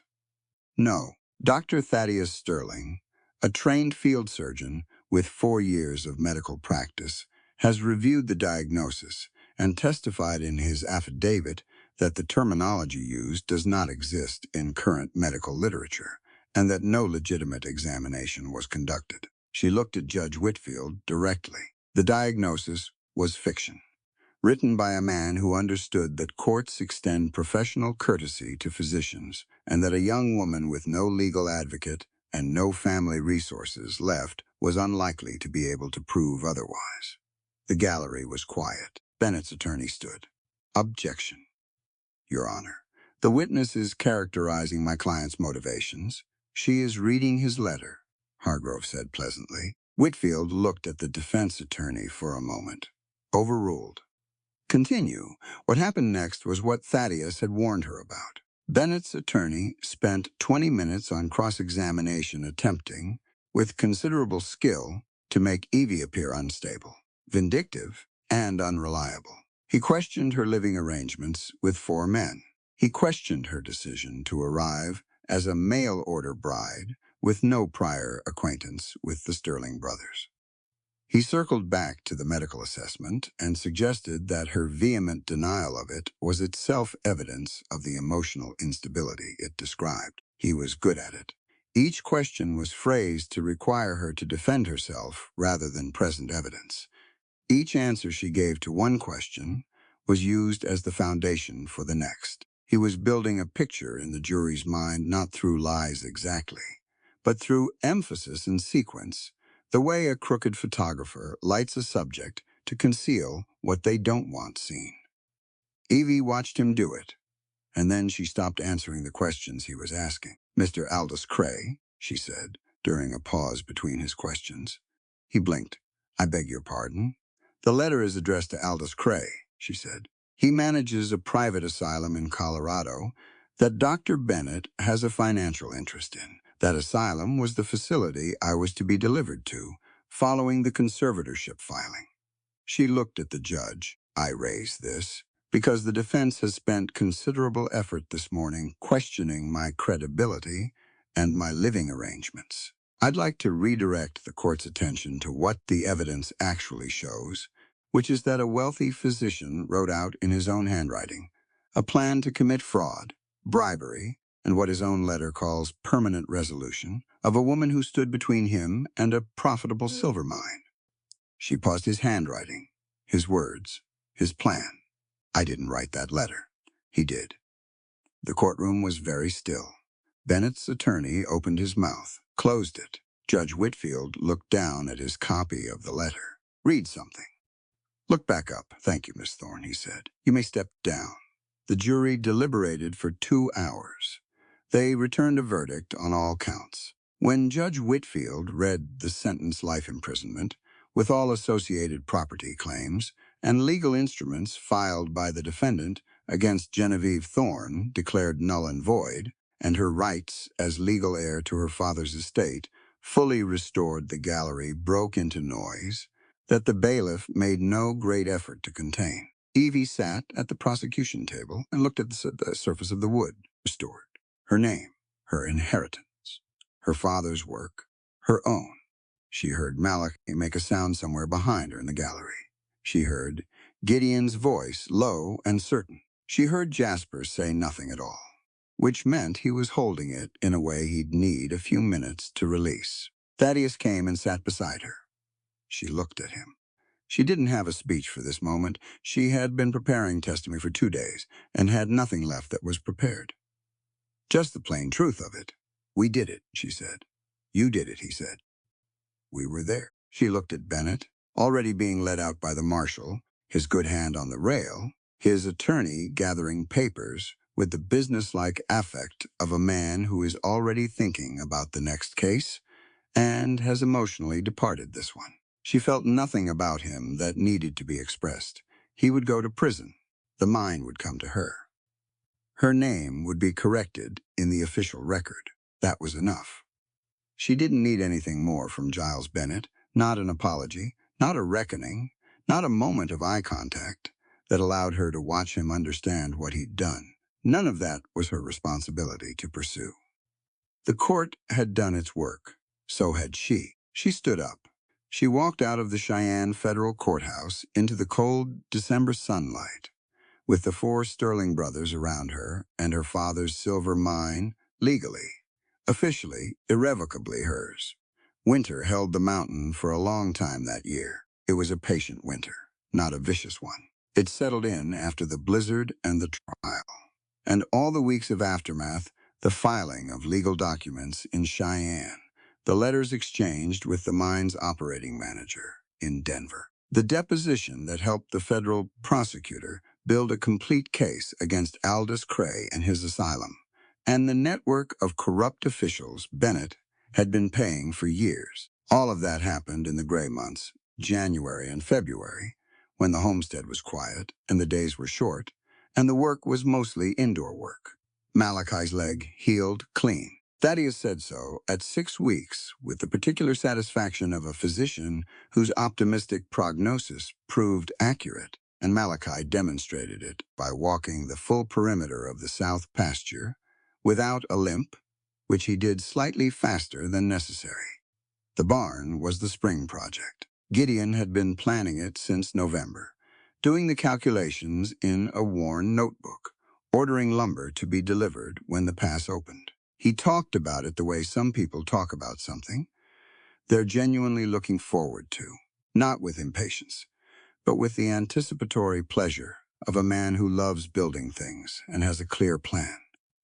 Evie spent the winter learning the mine's business. The operating manager, a straight-talking man named Orville Fitch, who had worked for her father for 7 years, rode up from Denver in February with ledgers and maps and stayed 3 days at the homestead, going through everything with her. He had expected, she gathered, to be dealing with a woman who needed things explained, simply, and who would ultimately defer to a male advisor on the serious decisions. He recalibrated fairly quickly. By the end of the first day, he was talking to her the way he'd talked to her father directly, with full information, no softening. She asked precise questions. She remembered figures across conversations. She had opinions about the operational decisions that were grounded in the numbers he'd just shown her. When he left, he shook her hand at the door and said, "Your father would have recognized you across a boardroom, Miss Thorne." She thought about that for several days. Spring came in March, tentative at first, then fully and without apology. The snowpack retreated up the slopes. The creek ran high and fast with meltwater. The first green appeared in the south meadow, that particular urgent green of mountain grass after a long winter, almost unnatural in its intensity. She was out in the meadow on a Thursday morning in late March, the week after the aspens had begun to bud, gathering the first yarrow of the season the way Jasper had taught her, cutting the stems at an angle, leaving enough root to regrow when it occurred to her that something was different. She stood up and looked at the mountains and took inventory, the tiredness that had been sitting on her for 2 weeks, the kind that sleep didn't fully resolve. The particular sensitivity that had made the smell of the coffee grounds last Tuesday morning deeply unwelcome for about 20 minutes. The way her appetite had shifted, less interested in the things she usually wanted, suddenly very interested in the sourdough bread Gideon made, and nothing particularly else. She knew what these things meant. She had read enough of Thaddeus's medical library over the winter. She stood in the meadow with her handful of yarrow and the creek running fast below her, and she did the arithmetic with the months and felt something enormous and quiet move through her. She was not barren. She had never been barren, and now she had proof it that lived inside her body and was growing. She went back to the cabin and found Thaddeus in the kitchen, as she usually did mid-morning. He was writing in his case journal at the kitchen table. A cup of cold coffee, forgotten at his elbow. She sat down across from him. He looked up. Read her face. He set the pen down.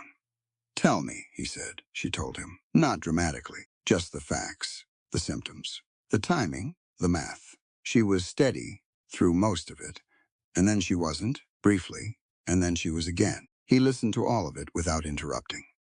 "I can confirm it," he said when she finished. "Properly.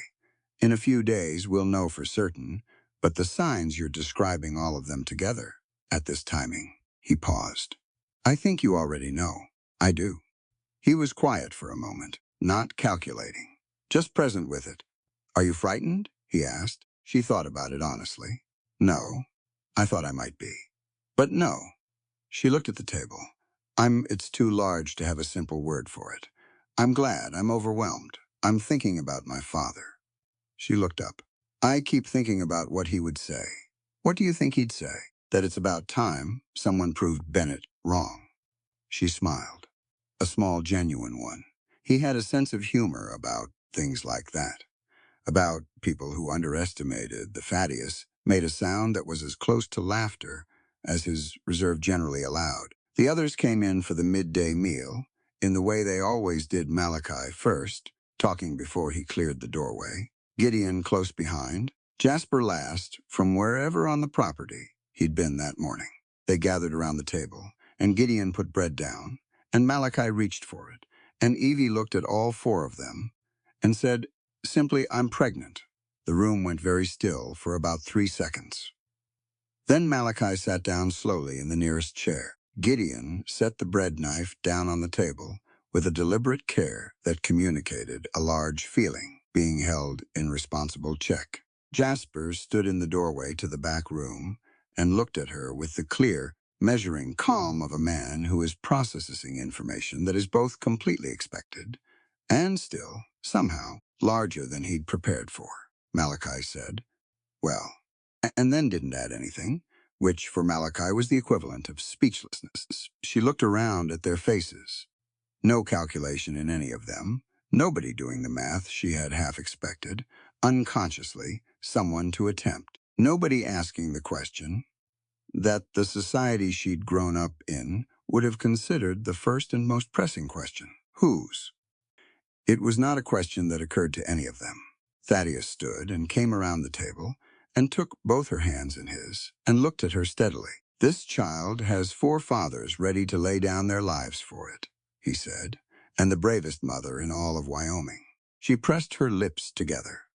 Gideon crossed the kitchen and put his large hand very carefully on her shoulder, the same gesture he'd used on the ridge in the snow, solid and unceremonious and entirely sincere. Jasper came in from the doorway and sat at the table across from her. "How do you feel?" he asked. "Tired." "Fine. Tired." She laughed a little. "The coffee smells wrong." "I'll brew it outside in the mornings," he said, without a beat. Practical, already solving for her. Malachi looked at Thaddeus.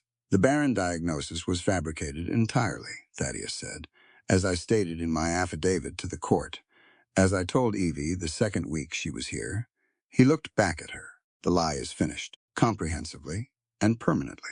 Malachi broke into a grin that took up most of his face. "Bennett's in prison," he said, to no one in particular. "And we're having a baby." He reached for the bread.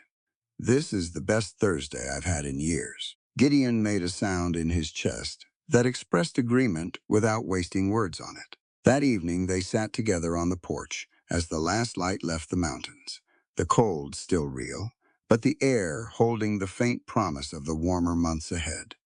The creek was audible from the porch, high and full. An owl called somewhere in the pines below the meadow. The first stars appeared. Evie sat in the wide chair that had become her chair, the one that caught the morning light inside and the evening light out here on the porch. Thaddeus sat on the step beside her. Jasper was on the railing. Gideon and Malachi had the 2 wooden chairs side by side. Nobody talked much. They didn't need to. The mountain was doing its evening work around them, and they were part of it. And that was enough. She looked at the peaks going dark against the sky and thought about her father filing his will with 2 judges and a notarized witness and trying so hard to give her something permanent. He had understood, in his way, how impermanent the protections available to women actually were, how easily overturned, how dependent on the goodwill of people who might not feel that goodwill. What she had here was different, not a legal instrument, not a document that could be forged, or a signature that could be purchased. Just 4 people who had decided, completely and without reservation, to be on her side. To build something together on a mountain in Wyoming that was held in place not by paperwork but by daily choice and daily practice. She put her hand on her stomach. Spring was coming. There would be a child at the end of it. She looked at the mountains and was not afraid of any of it. 5 years changed a mountain valley considerably. The new barn had gone up the spring after the trial, bigger than the first one, with a proper loft and a stone foundation that Gideon was quietly proud of, in the way he was quietly proud of things he built well. The kitchen garden had tripled. Jasper had put in a greenhouse along the south wall of the homestead 2 winters ago, and it produced herbs and greens through the coldest months now, which had changed the quality of their winter cooking in ways that seemed small until you'd lived through a Wyoming winter without fresh anything and understood exactly how much it mattered. The creek path had been cleared and graveled by Malachi over 2 summers of intermittent effort, and it ran now from the homestead down to the lower meadow where the new building stood, a well-made structure of good timber and stone. with 4 windows on each long wall for light, a proper wood-burning stove in the center, and a sign above the door that Gideon had cut from a single plank of mountain pine. Bighorn Free School. Below it, on a second plank, in smaller letters, Legal Aid for Women in Need. Assistance given without charge.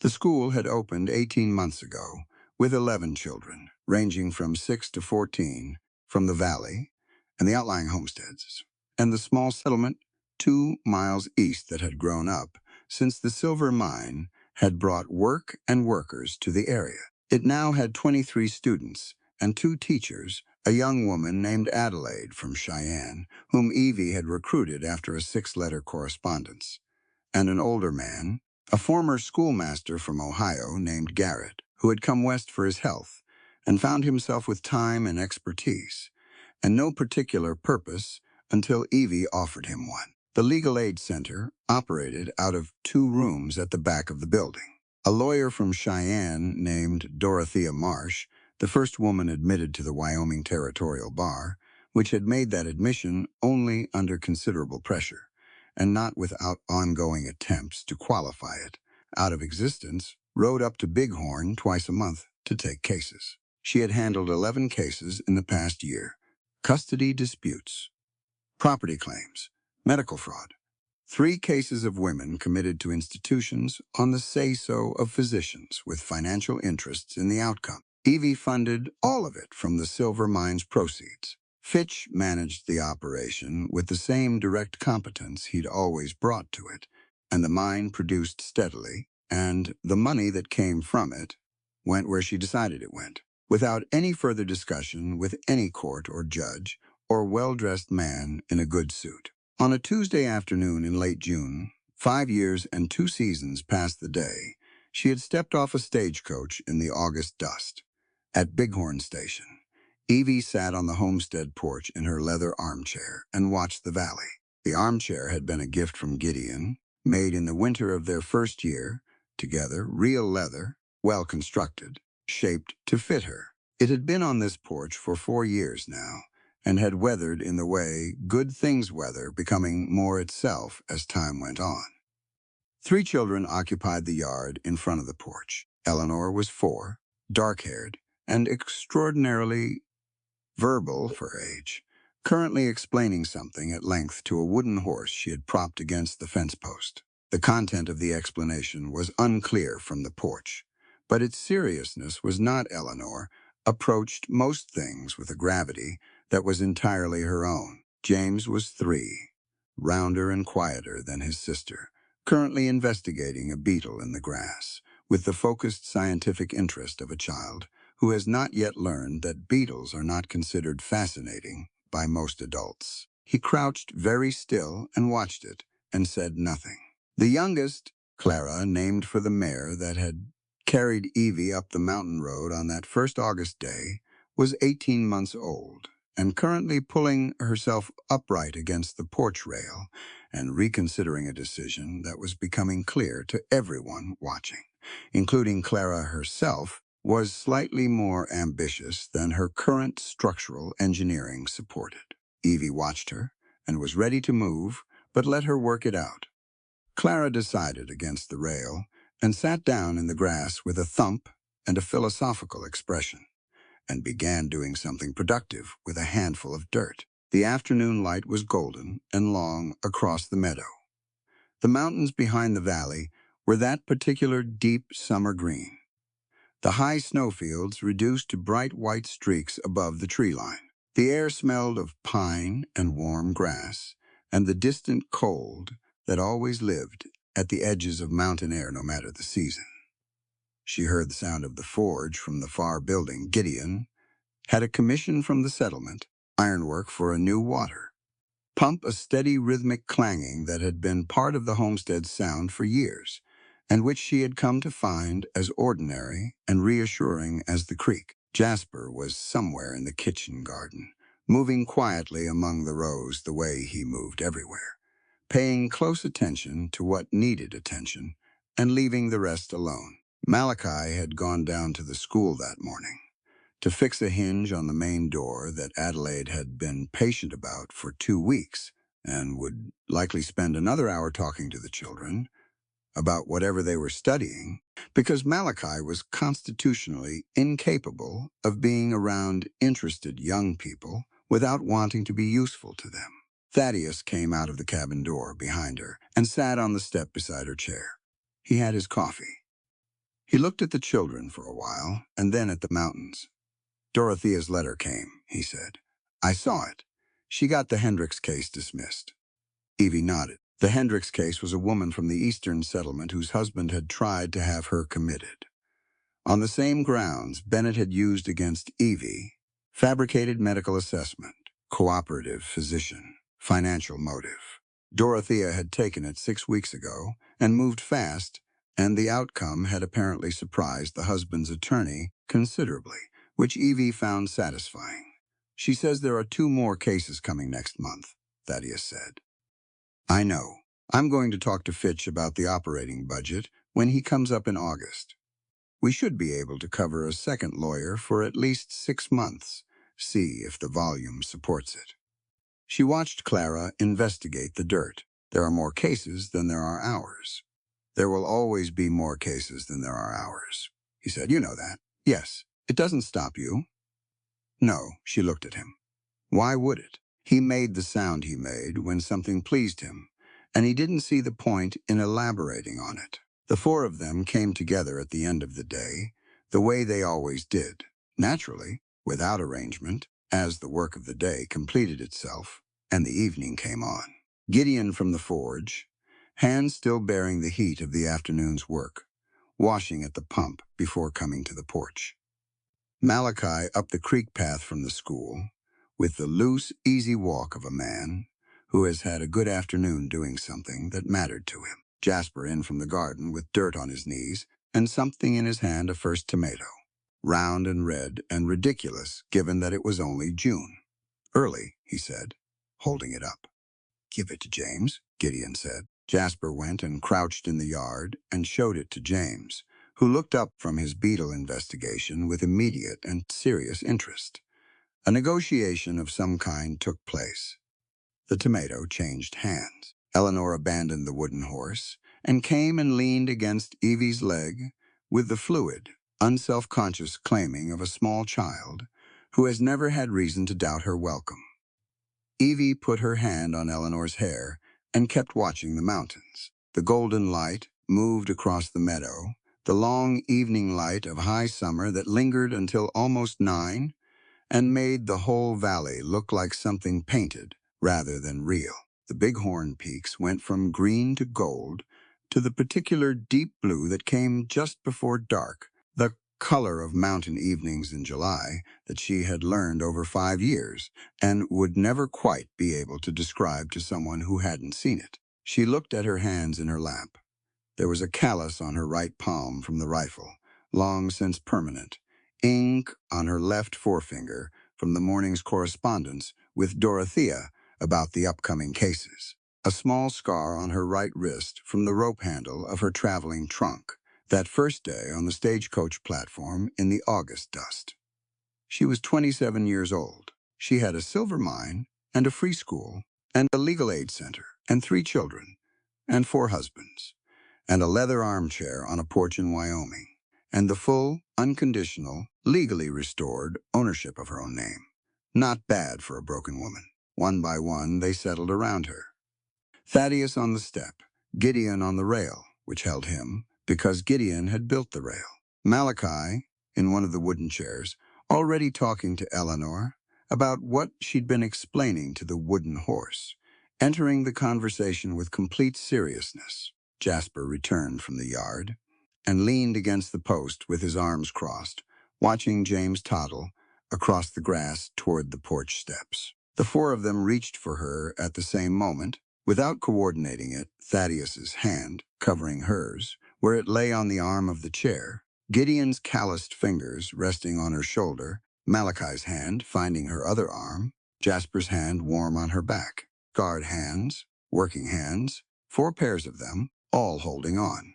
She let them. Clara, in the yard, had discovered a dandelion and was examining it with the expression of someone encountering profound beauty. For the first time, which for Clara it possibly was, she looked up at Evie from the grass with that wide, clear gaze and held the dandelion out toward the porch like an offering. Evie smiled at her. Clara, satisfied, went back to the dandelion. The evening came on gold and slow across the bighorn meadow. This was what she had built. Not alone, she had learned, over 5 years, that the word alone was less useful than it seemed. That even the things she had done that felt singular had been made possible by the specific texture of the world. The 5 of them had built together here. But she had brought it from an idea to a thing that existed.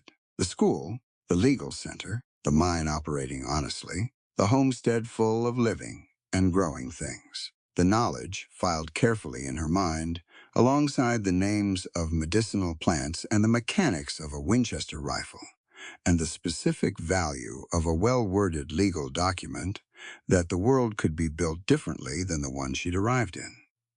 It was not a small thing.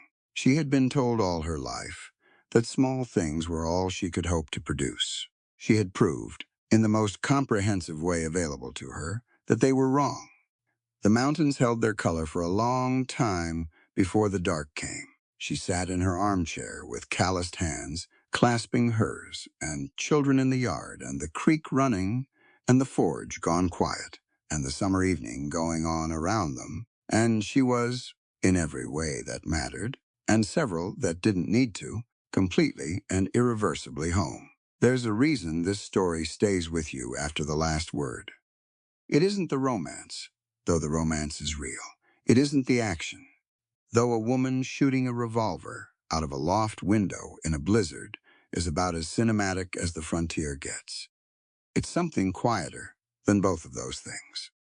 It's the feeling of watching a person who was told she was nothing by a doctor, by a courthouse, by an entire system designed to make her believe it decide, slowly and without fanfare, that the verdict was wrong. Evie Thorne didn't arrive in Wyoming healed. She arrived carrying a word that wasn't hers. Barren, one word, filed in triplicate, stamped by a judge, handed down by a man who needed her to be small so he could be larger. And the devastating thing about that kind of lie isn't that it's spoken once. It's that it gets repeated enough times by enough official voices that the person it's aimed at begins to repeat it to herself. In the quiet, in the dark, in the courthouse lobby, where the clerk won't meet her eyes. That is what was actually stolen from her. Not the mine, not the legal rights. Herself. What the Sterling brothers gave her wasn't rescue. That matters. Thaddeus didn't arrive on a white horse and fix it. Gideon didn't file the paperwork. Jasper didn't argue the case. Malachi didn't pull the trigger for her. What they gave her was something rarer and more durable than rescue they gave her, a place where the truth about who she was could breathe long enough for her to remember it herself. A kitchen where nobody kept score. A meadow where someone handed her a rifle and said, "I trust you to figure this out." A fire on a late summer evening where nobody flinched when she finally broke down and said out loud what had been done to her. They gave her ground to stand on. She did the standing. That's the distinction this story is making, and it's worth sitting with. There's a long tradition in Western fiction of women being saved. Pulled from danger, carried to safety, handed a happy ending by someone with broader shoulders and a faster draw. Evie's story belongs to a different tradition, one that's older, actually, and truer. The tradition that says the most powerful thing you can offer another human being is not solutions. It's the unshakable, daily, demonstrated belief that they are capable of their own.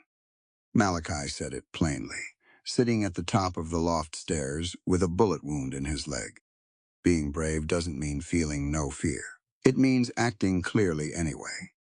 He wasn't just talking about rifle technique. He was describing the whole architecture of what Evie had done, what she kept doing. From the moment she climbed onto that stagecoach in Philadelphia with a scuffed trunk and her mother's silver thimble, and the stubborn, unextinguished conviction that the story being told about her was not the true one. The legal aid center she builds at the foot of Bighorn Mountain is not an epilogue detail. It's the point, because Evie understood something that people who have been through the machinery of institutional injustice understand in a way that's hard to teach. The system doesn't fail by accident. It fails by design, for people who can't afford to fight it. Her father left her a silver mine.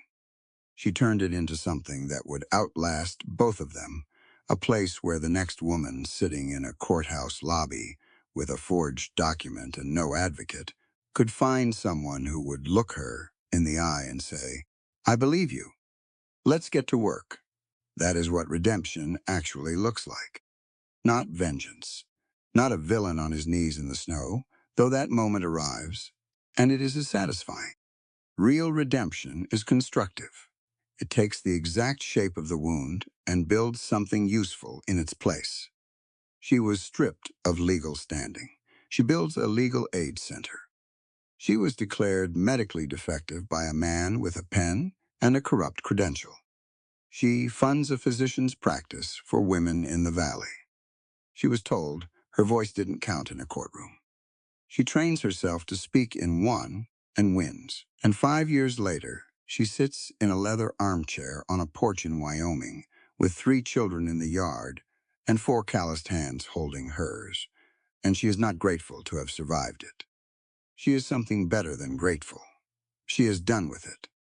She has taken the worst year of her life and composted it into something that feeds other people. That is not a small thing. That is the whole thing. Thank you for spending this time in Wyoming with me. If this story meant something to you, share it with someone who needs it. Stories travel the same way. Truth does one person at a time, passed quietly from hand to hand, until enough people are holding it that it starts to change things. I'll see you in the next one. This is a work of historical fiction. All characters, events, medical scenarios, and legal proceedings depicted are entirely fictional and created for storytelling purposes only. Any resemblance to real persons or actual historical events is coincidental.